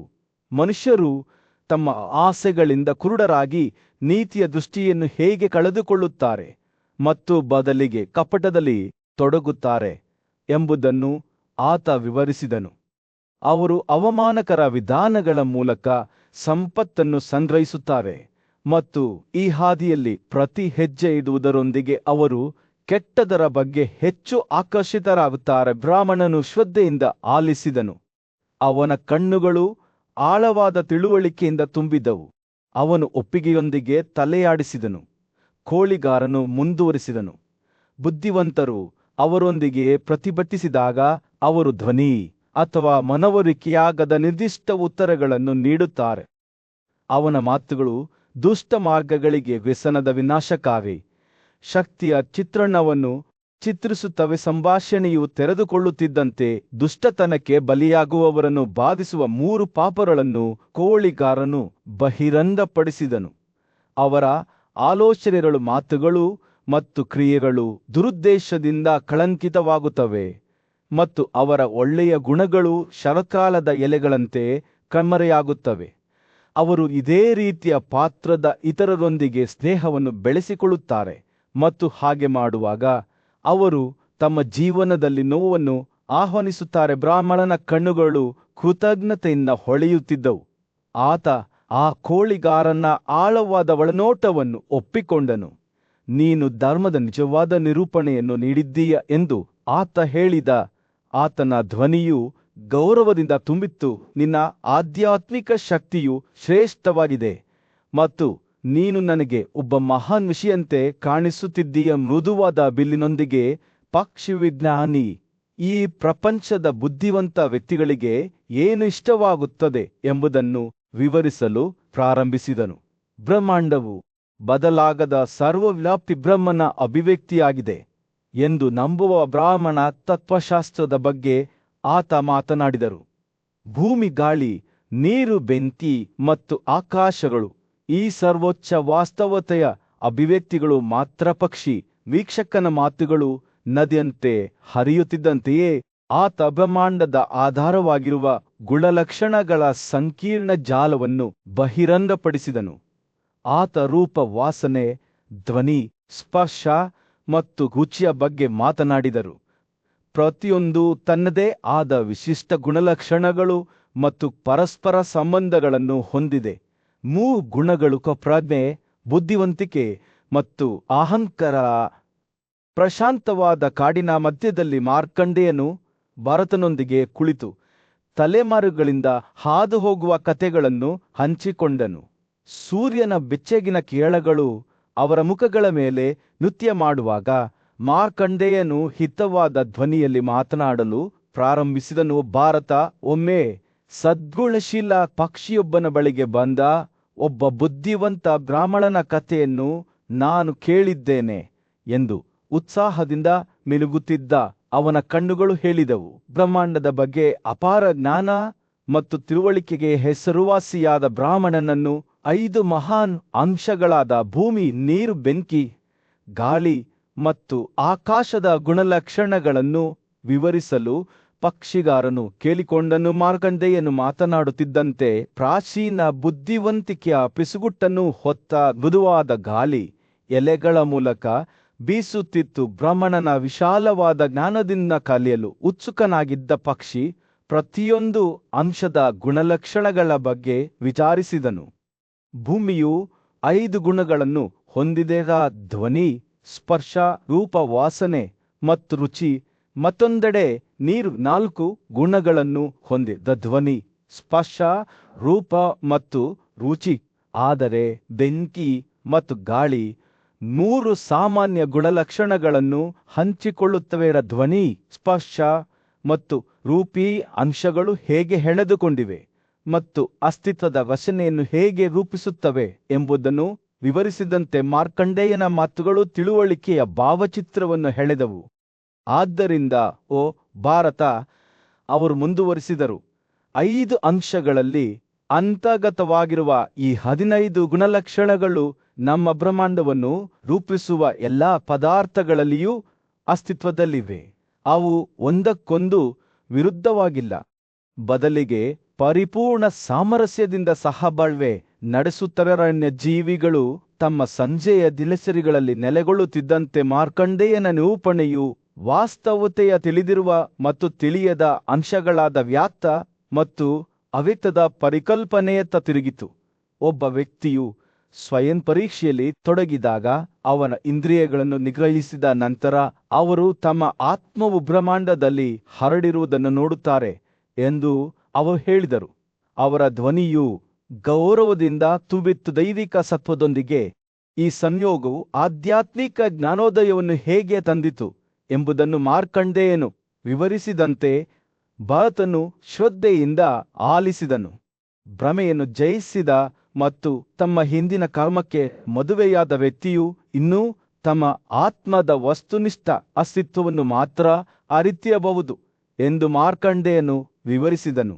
ಆದರೆ ಯಾರ ಆತ್ಮವು ಬಾಹ್ಯ ಪರಿಸ್ಥಿತಿಗಳಿಂದ ಪ್ರಭಾವಿತವಾಗಿಲ್ಲವೋ ಅವನು ಎಂದಿಗೂ ನೋವಿಗೆ ಒಳಗಾಗುವುದಿಲ್ಲ, ಏಕೆಂದರೆ ಅದು ಭ್ರಮನ ಪ್ರಾಥಮಿಕ ಆತ್ಮದಲ್ಲಿ ಲೀನವಾಗುತ್ತದೆ. ರಾತ್ರಿಯ ಆಕಾಶದಲ್ಲಿ ನಕ್ಷತ್ರಗಳು ಮಿನುಗಲು ಪ್ರಾರಂಭಿಸಿದಾಗ ಮಾರ್ಕಂಡೇಯನು ಒಂದು ಕಟುವಾದ ಸತ್ಯವನ್ನು ಹಂಚಿಕೊಂಡನು.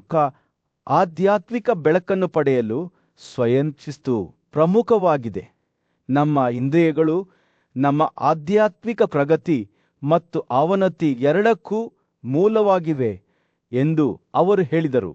ಅವರ ಮಾತುಗಳು ಕಾಡಿನ ಮೂಲಕ ಸೌಮ್ಯವಾದ ಹೊಳೆಯಂತೆ ಪ್ರತಿಧ್ವನಿಸುತ್ತವೆ. ಅವುಗಳನ್ನು ನಿಗ್ರಹಿಸುವ ಮೂಲಕ ನಾವು ಮೋಕ್ಷವನ್ನು ಪಡೆಯಬಹುದು. ಅವುಗಳಲ್ಲಿ ತೊಡಗಿಸಿಕೊಳ್ಳುವ ಮೂಲಕ ನಾವು ದುರ್ಗುಣಗಳನ್ನು ಪಡೆಯುತ್ತೇವೆ. ರಾತ್ರಿ ಆಳವಾಗುತ್ತಿದ್ದಂತೆ ಮಾರ್ಕಂಡೇಯನ ನಿರೂಪಣೆಯು ಹೊಸ ಧ್ವನಿಯನ್ನು ಪಡೆದುಕೊಂಡಿತು, ಏಕೆಂದರೆ ಅವನು ಮನುಷ್ಯನನ್ನು ರಥಕ್ಕೆ ಮತ್ತು ಆತ್ಮವನ್ನು ಅದರ ಚಾಲಕನಿಗೆ ಹೋಲಿಸಿದನು. ರಾಜ ಭರತನ ಸಮ್ಮುಖದಲ್ಲಿ ಬುದ್ಧಿವಂತ ಪಕ್ಷಿವಿಜ್ಞಾನಿ ಬ್ರಹ್ಮಾಂಡದ ರಹಸ್ಯಗಳನ್ನು ಕುತೂಹಲಭರಿತ ಬ್ರಾಹ್ಮಣನಿಗೆ ವಿವರಿಸುತ್ತಿದ್ದನು. ಬ್ರಾಹ್ಮಣನ ಕಣ್ಣುಗಳು ಆಶ್ಚರ್ಯದಿಂದ ಹೊಳೆಯುತ್ತಿದ್ದವು. ಅವನು ಸೂಕ್ಷ್ಮವಾಗಿ ಕೇಳುತ್ತಿದ್ದಾಗ ಅವನ ಮನಸ್ಸು ಮಳೆಗಾಲದ ಮಳೆಯಲ್ಲಿ ಕುಳಿಯುತ್ತಿದ್ದ ಒಣಗಿದ ಭೂಮಿಯಂತೆ ಪಕ್ಷಿವಿಜ್ಞಾನಿಗಳ ಮಾತುಗಳನ್ನು ನೆನೆಸಿತು. ಕೋಳಿಗಾರನು ಮಾತನಾಡುವುದನ್ನು ಮುಗಿಸಿದಾಗ ಬ್ರಾಹ್ಮಣನ ಕುತೂಹಲವು ಗಾಢವಾಯಿತು. ಅವನು ಮುಂದೆ ವಾಲಿದನು.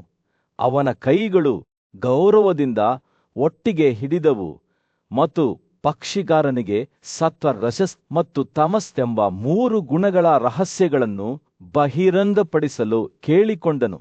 ಬ್ರಾಹ್ಮಣನ ಉತ್ಸಾಹವನ್ನು ಅರಿತ ಕೋಳಿಗಾರನು ತನ್ನ ತಲೆಯನ್ನು ಒಪ್ಪಿಕೊಂಡು ತಲೆಯಾಡಿಸಿದನು. ಚೆನ್ನಾಗಿದೆ, ನನ್ನ ಪ್ರಿಯ ಬ್ರಾಹ್ಮಣನೇ. ಕೋಳಿಗಾರನು, ನಾನು ನಿನಗೆ ಪ್ರತಿಯೊಂದು ಗುಣದ ಗುಣಗಳನ್ನು ವಿವರಿಸುತ್ತೇನೆ. ಆದರೆ ಮೊದಲು ನಾನು ನಿನಗೆ ಹೇಳುತ್ತೇನೆ, ಸತ್ವವು ಎಲ್ಲದರಲ್ಲೂ ಶ್ರೇಷ್ಠವಾಗಿದೆ. ಇದು ಮಹತ್ತರವಾದ ವೈಭವದ ಗುಣವಾಗಿದೆ. ಅದು ಆತ್ಮವನ್ನು ದೈವಿಕತೆಯ ಕಡೆಗೆ ಎತ್ತುತ್ತದೆ.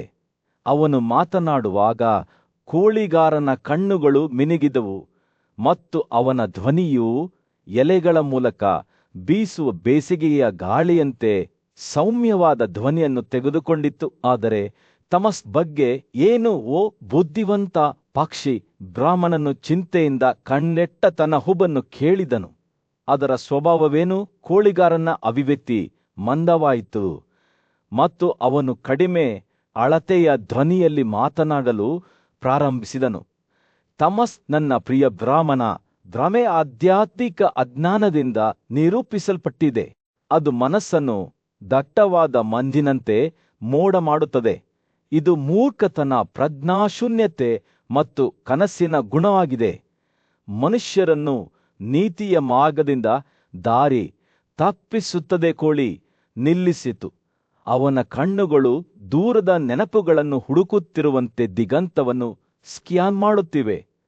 ತಮಸ್ಸಿನ ಪ್ರಭಾವದಲ್ಲಿರುವವರು ನಿಷ್ಕ್ರಿಯರಾಗಿದ್ದಾರೆ, ಅಜಾಗರೂಕರಾಗಿದ್ದಾರೆ ಮತ್ತು ಕೋಪ ಮತ್ತು ಅಹಂಕಾರದಿಂದ ಪ್ರಭಾವಿತರಾಗಿದ್ದಾರೆ.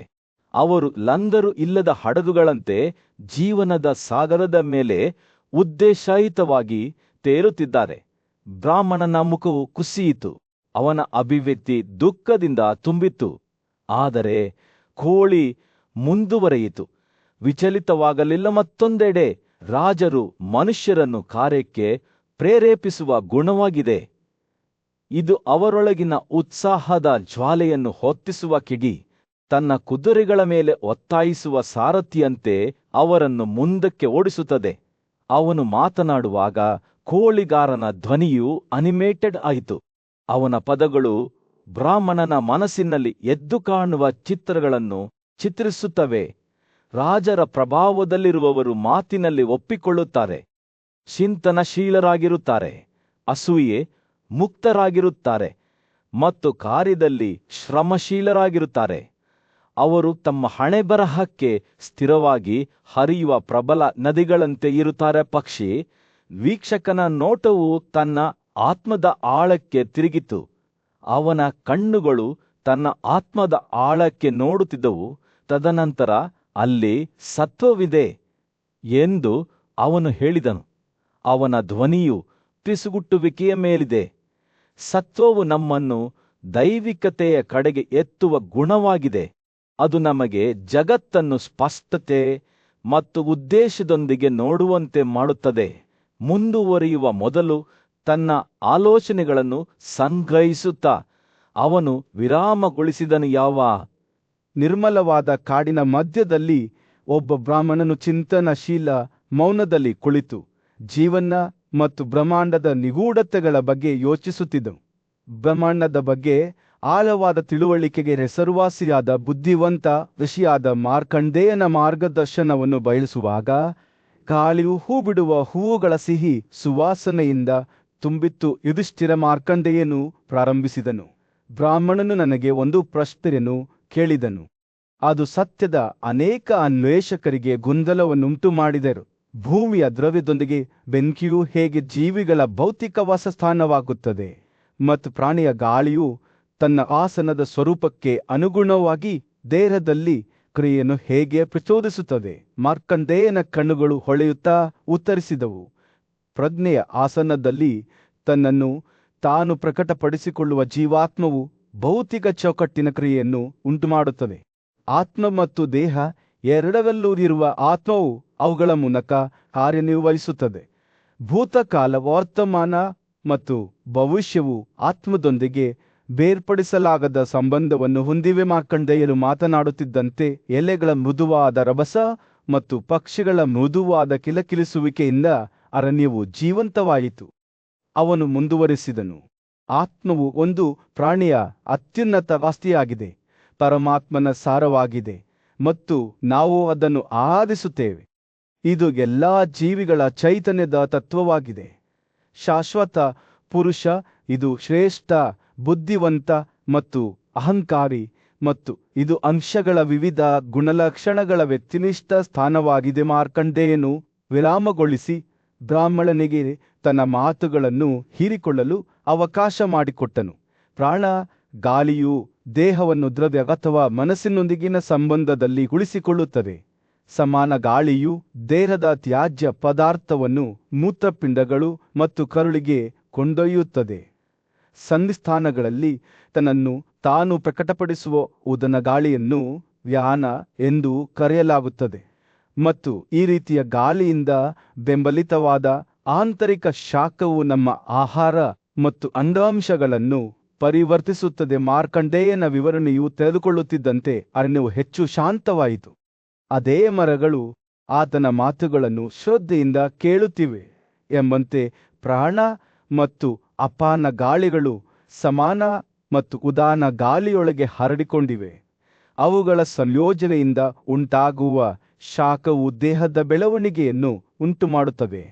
ಇದು 7 ಪದಾರ್ಥಗಳನ್ನು ಒಳಗೊಂಡಿದೆ: ಮೂಳೆಗಳು, ಸ್ನಾಯುಗಳು ಮತ್ತು ಮುಂತಾದವು. ಮಾರ್ಕಂಡೇಯನ ಕಣ್ಣುಗಳು ಆಳವಾದ ತಿಳುವಳಿಕೆಯಿಂದ ಹೊಳೆಯುತ್ತಿದ್ದವು. ಶುದ್ಧ ಮನಸ್ಸಿನ ವ್ಯಕ್ತಿಯು ತನ್ನ ಹೃದಯವನ್ನು ಶುದ್ಧೀಕರಿಸುವ ಮೂಲಕ ತನ್ನ ಕ್ರಿಯೆಗಳ ಒಳ್ಳೆಯ ಮತ್ತು ಕೆಟ್ಟ ಪರಿಣಾಮಗಳನ್ನು ನಾಶಪಡಿಸಲು ಮತ್ತು ತನ್ನ ಆಂತರಿಕ ಆತ್ಮದ ಜ್ಞಾನೋದಯದ ಮೂಲಕ ಶಾಶ್ವತವಾದ ಸಂತೋಷವನ್ನು ಸಾಧಿಸಲು ಸಾಧ್ಯವಾಗುತ್ತದೆ.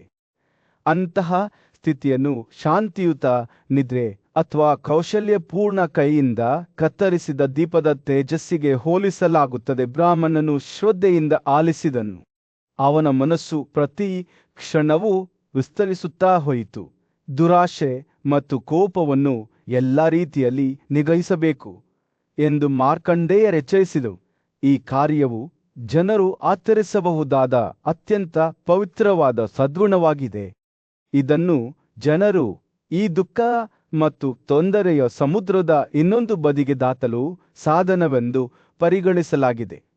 ನಿರ್ಮಲವಾದ ಅರಣ್ಯದಲ್ಲಿ ಮಾರ್ಕಂಡೇಯನು ಯುಧಿಷ್ಠಿರನ ಪಕ್ಕದಲ್ಲಿ ಕುಳಿತು ಅವನೊಂದಿಗೆ ಆಧ್ಯಾತ್ಮಿಕ ಪರಿವರ್ತನೆಯ ಆಳವಾದ ಕಥೆಯನ್ನು ಹಂಚಿಕೊಂಡನು. ಈ ಕಥೆಯು ವಿಮೋಚನೆಯ ಹಾದಿಯಲ್ಲಿ ಎಡವಿ ಬಿದ್ದ ಒಬ್ಬ ವಿನಮ್ರ ಪಕ್ಷಿಯ ಸುತ್ತ ಸುತ್ತುತ್ತದೆ. ಮಾರ್ಕಂಡೇಯನು ವಿವರಿಸಿದಂತೆ ಈ ಸಾಮಾನ್ಯ ಮನುಷ್ಯನು ಒಮ್ಮೆ ಜ್ಞಾನೋದಯವನ್ನು ಹುಡುಕುತ್ತಿದ್ದ ಬ್ರಾಹ್ಮಣನಾಗಿದ್ದನು. ಒಂದು ದಿನ ಅವನು ಮೋಕ್ಷದ ರಹಸ್ಯಗಳನ್ನು ಅವನಿಗೆ ಬಹಿರಂಗಪಡಿಸಿದ ನಿಗೂಢ ಪಕ್ಷಿಗಳನ್ನು ಎದುರಿಸಿದನು. ಬ್ರಾಹ್ಮಣನು ಕೋಳಿಗಾರನ ಮಾತುಗಳಿಂದ ತೀವ್ರವಾಗಿ ಪ್ರಭಾವಿತನಾದನು ಮತ್ತು ತನ್ನ ಕೃತಜ್ಞತೆಯನ್ನು ವ್ಯಕ್ತಪಡಿಸಿದನು. ಕೋಳಿಗಾರನ ಬುದ್ಧಿವಂತಿಕೆಯು ಅಪರಿಮಿತವಾಗಿದೆ ಎಂದು ಒಪ್ಪಿಕೊಂಡನು. ಕೋಳಿಗಾರನು ವಿನಮ್ರವಾಗಿ ಮುಗುಳ್ನಕ್ಕು ತನ್ನ ಆಂತರಿಕ ಶಾಂತಿಯ ಮೂಲವನ್ನು ನೋಡಲು ಬ್ರಾಹ್ಮಣನನ್ನು ಆಹ್ವಾನಿಸಿದನು. ಅವನನ್ನು ದೇವರ ಅರಮನೆಗಳ ಸೌಂದರ್ಯಕ್ಕೆ ಪೈಪೋಟಿ ನೀಡುವ ಭವ್ಯವಾದ ಮಹಡಿಗೆ ಕರೆದೊಯ್ದನು. ಈ ವಾಸಸ್ಥಳದ ವೈಭವದಿಂದ ಬ್ರಾಹ್ಮಣನು ಆಶ್ಚರ್ಯಚಕಿತನಾದನು. ಒಳಗೆ ಬಿಳಿ ನಿಲುವಂಗಿಗಳನ್ನು ಧರಿಸಿದ ಇಬ್ಬರು ಪೂಜ್ಯ ವ್ಯಕ್ತಿಗಳು ಊಟದ ನಂತರ ಆರಾಮವಾಗಿ ಕುಳಿತಿರುವುದನ್ನು ಅವನು ನೋಡಿದನು. ಕೋಳಿಗಾರನು ತನ್ನ ಹೆತ್ತವರಿಗೆ ಸಾಷ್ಟಾಂಗ ನಮಸ್ಕಾರ ಮಾಡಿದನು. ಅವರು ಅವನನ್ನು ಪ್ರೀತಿಯ ಮಾತುಗಳಿಂದ ಸ್ವಾಗತಿಸಿದರು. ಅವರು ಅವರ ಬಗೆಗಿನ ಅವನ ಭಕ್ತಿಯನ್ನು ಶ್ಲಾಘಿಸಿದರು. ಅವನ ಆತ್ಮಸಂಯಮವು ಅವನಿಗೆ ಜ್ಞಾನ, ಬುದ್ಧಿವಂತಿಕೆ ಮತ್ತು ಅವನ ಆಸೆಗಳ ಸಾಕ್ಷಾತ್ಕಾರದಿಂದ ತುಂಬಿದ ದೀರ್ಘ ಮತ್ತು ತೃಪ್ತಿಕರ ಜೀವನವನ್ನು ಗಳಿಸಿದೆ ಎಂದು ಒಪ್ಪಿಕೊಂಡರು. ಬ್ರಾಹ್ಮಣನು ಅವರ ಬಂಧದ ಆಳದಿಂದ ಪ್ರಭಾವಿತನಾದನು ಮತ್ತು ಅವರ ಯೋಗಕ್ಷೇಮದ ಬಗ್ಗೆ ಕೇಳಿದನು. ವಯಸ್ಸಾದ ದಂಪತಿಗಳು ತಮ್ಮ ಸೇವಕರು ಮತ್ತು ಮಕ್ಕಳಿಂದ ಸುತ್ತುವರಿದಿದ್ದು, ಅವರೆಲ್ಲರೂ ಕೋಳಿಗಾರನ ಆರೈಕೆಯಲ್ಲಿ ಅಭಿವೃದ್ಧಿ ಹೊಂದುತ್ತಿದ್ದಾರೆ ಎಂದು ಉತ್ತರಿಸಿದರು. ಬ್ರಾಹ್ಮಣನು ತಮ್ಮ ಮನೆಗೆ ಹೋಗುವ ಪ್ರಯಾಣದಲ್ಲಿ ಏನಾದರೂ ತೊಂದರೆಗಳನ್ನು ಎದುರಿಸಿದ್ದಾನೆಯೇ ಎಂದು ಅವರು ವಿಚಾರಿಸಿದರು. ಅವರ ಪ್ರತಿಕ್ರಿಯೆಯಿಂದ ತೃಪ್ತರಾದ ಅವರು ತಮ್ಮ ಮಗನ ಕಡೆಗೆ ತಿರುಗಿ ತಮ್ಮಲ್ಲಿ ಒಬ್ಬನಾಗಿ ಅವನನ್ನು ಬ್ರಾಹ್ಮಣನಿಗೆ ಪರಿಚಯಿಸಿದರು. ತನ್ನ ತಂದೆತಾಯಿಗಳು, ತನ್ನ ನಿಜವಾದ ವಿಗ್ರಹಗಳು ಅವರಿಗೆ ತಾನು ಸಂಪೂರ್ಣವಾಗಿ ತನ್ನನ್ನು ಅರ್ಪಿಸಿಕೊಂಡಿದ್ದೇನೆ ಎಂದು ಕೋಳಿಗಾರನು ಬ್ರಾಹ್ಮಣನಿಗೆ ಬಹಿರಂಗಪಡಿಸಿದನು. ಮನುಷ್ಯರು ಅರ್ಪಣೆಗಳು ಮತ್ತು ಆಚರಣೆಗಳ ಮೂಲಕ ದೇವರುಗಳನ್ನು ಪೂಜಿಸುವಂತೆಯೇ ಅವರ ಬಗೆಗಿನ ಆಳವಾದ ಗೌರವದಿಂದ ತನ್ನ ಕಾರ್ಯಗಳು ಮಾರ್ಗದರ್ಶಿಸಲ್ಪಟ್ಟಿವೆ ಎಂದು ಅವನು ವಿವರಿಸಿದನು. ಕೋಳಿಗಾರನ ಮಾತುಗಳು ಭಕ್ತಿ ಮತ್ತು ಪ್ರೀತಿಯ ಪ್ರಜ್ಞೆಯಿಂದ ತುಂಬಿವೆ. ಅದು ಬ್ರಾಹ್ಮಣನೊಳಗೆ ಆಳವಾಗಿ ಪ್ರತಿಧ್ವನಿಸುತ್ತದೆ. ಮಾರ್ಕಂಡೇಯನು ತನ್ನ ಕಥೆಯನ್ನು ಮುಕ್ತಾಯಗೊಳಿಸಿದಾಗ ಯುಧಿಷ್ಠಿರನು ಶ್ರದ್ಧೆಯಿಂದ ಆಲಿಸಿದನು. ವಿನಮ್ರ ಕೋಳಿಗಾರನು ಹಂಚಿಕೊಂಡ ಬುದ್ಧಿವಂತಿಕೆಯನ್ನು ಹೀರಿಕೊಂಡನು. ಈ ಕಥೆಯಲ್ಲಿ ಸಾಮಾನ್ಯ ಜೀವನ ಮತ್ತು ಆಧ್ಯಾತ್ಮಿಕ ಅನ್ವೇಷಣೆಯ ನಡುವಿನ ರೇಖೆಗಳು ಮಸುಕಾಗಿದ್ದು, ನಮ್ಮನ್ನು ಪೋಷಿಸುವವರ ಮೇಲಿನ ಪ್ರೀತಿ ಮತ್ತು ಭಕ್ತಿಯಿಂದ ಪ್ರೇರೇಪಿಸಲ್ಪಟ್ಟ ಸರಳವಾದ ಕ್ರಿಯೆಗಳಿಂದ ನಿಜವಾದ ಜ್ಞಾನೋದಯವು ಉದ್ಭವಿಸಬಹುದು ಎಂಬುದನ್ನು ಬಹಿರಂಗಪಡಿಸುತ್ತದೆ. ದಟ್ಟವಾದ ಕಾಡಿನಲ್ಲಿ ಧಾರ್ಮಿಕ ಪಕ್ಷಿಯೊಬ್ಬ ತನ್ನ ಹೆತ್ತವರೊಂದಿಗೆ ತನ್ನ ಪಕ್ಕದಲ್ಲಿ ಕುಳಿತಿದ್ದನು. ಆತ ಅವರಿಗೆ ಆಧ್ಯಾತ್ಮಿಕ ಅನ್ವೇಷಣೆಗಳಿಗೆ ಸಮಾನವಾಗಿ ಸಮರ್ಪಿತನಾಗಿದ್ದ ಒಬ್ಬ ವಿದ್ವಾಂಸ ಬ್ರಾಹ್ಮಣನನ್ನು ಪರಿಚಯಿಸಿದ್ದನು. ಆ ಪಕ್ಷಿಯವನು ಗೌರವದಿಂದ ಮಾತನಾಡುತ್ತಾ, ನೋಡು ಶ್ರೇಷ್ಠರೇ, ನಾನು ಬೆಳೆಸಿಕೊಂಡ ಸದ್ಗುಣದಿಂದಾಗಿ ನನ್ನ ಆಂತರಿಕ ದೃಷ್ಟಿ ಹೇಗೆ ವಿಸ್ತರಿಸಿದೆ ಎಂಬುದನ್ನು ಗಮನಿಸಿ, ಇದು ಒಬ್ಬರ ತಿಳುವಳಿಕೆಗೆ ಸ್ಪಷ್ಟತೆಯನ್ನು ನೀಡುವ ನೀತಿಯ ಶಕ್ತಿಯಾಗಿದೆ. ಕೋಳಿಗಾರನ ಮಾತುಗಳಿಂದ ಪ್ರಭಾವಿತನಾದ ಬ್ರಾಹ್ಮಣನು ಸತ್ಯ ಮತ್ತು ಭಕ್ತಿಯೊಂದಿಗಿನ ಅವನ ಆಳವಾದ ಸಂಬಂಧವನ್ನು ಒಪ್ಪಿಕೊಂಡನು. ತನ್ನ ಪತಿಗೆ ನಿಷ್ಠಳಾಗಿದ್ದ ಒಬ್ಬ ಬುದ್ಧಿವಂತ ಮಹಿಳೆಯು ಧರ್ಮದ ರಹಸ್ಯಗಳನ್ನು ವಿವರಿಸುವ ಈ ಸದ್ಗುಣಶೀಲ ಕೋಳಿಗಾರನನ್ನು ಭೇಟಿಯಾಗಲು ಅವನನ್ನು ಕಳುಹಿಸಿದ್ದಳು ಎಂದು ಅವನು ಹೇಳಿದನು. ಆದಾಗ್ಯೂ ಅವರು ಸಂಭಾಷಿಸುವಾಗ ಬ್ರಾಹ್ಮಣನು ವೇದಗಳನ್ನು ಅಧ್ಯಯನ ಮಾಡಲು ತನ್ನ ಹೆತ್ತವರ ಅನುಮತಿಯಿಲ್ಲದೆ ಮನೆಯಿಂದ ಹೊರಟಿದ್ದನೆಂದು ಬಹಿರಂಗಪಡಿಸಿದನು. ಅವನ ಕಾರ್ಯಗಳು ಅವರಿಗೆ ಅಪಾರ ದುಃಖ ಮತ್ತು ನೋವನ್ನು ಉಂಟುಮಾಡಿದವು. ಇದು ಅವರ ತಾತ್ಕಾಲಿಕ ಕುರುಡುತನಕ್ಕೆ ಕಾರಣವಾಯಿತು. ಕೋಳಿಗಾರನು ಅವನನ್ನು ಸೌಮ್ಯವಾಗಿ ಶಿಕ್ಷಿಸಿದನು. ನಿಮ್ಮ ತಪಸ್ವಿ ಮತ್ತು ವಯಸ್ಸಾದ ಹೆತ್ತವರನ್ನು ತ್ಯಜಿಸುವಲ್ಲಿ ನೀವು ತಪ್ಪು ಮಾಡಿದ್ದೀರಿ. ಅವರನ್ನು ಸಾಂತ್ವನ ಮಾಡಲು ತಕ್ಷಣವೇ ಮನೆಗೆ ಹಿಂತಿರುಗಿ, ಇದು ನಿಮ್ಮನ್ನು ಎಂದಿಗೂ ತ್ಯಜಿಸದ ಸದ್ಗುಣವಾಗಿದೆ. ಬ್ರಾಹ್ಮಣನು ತನ್ನ ಕೃತ್ಯಗಳ ಸತ್ಯವನ್ನು ಒಪ್ಪಿಕೊಂಡು ಕೋಳಿಗಾರನ ಮಾತುಗಳಿಂದ ದಿಗ್ಭ್ರಮೆಗೊಂಡನು.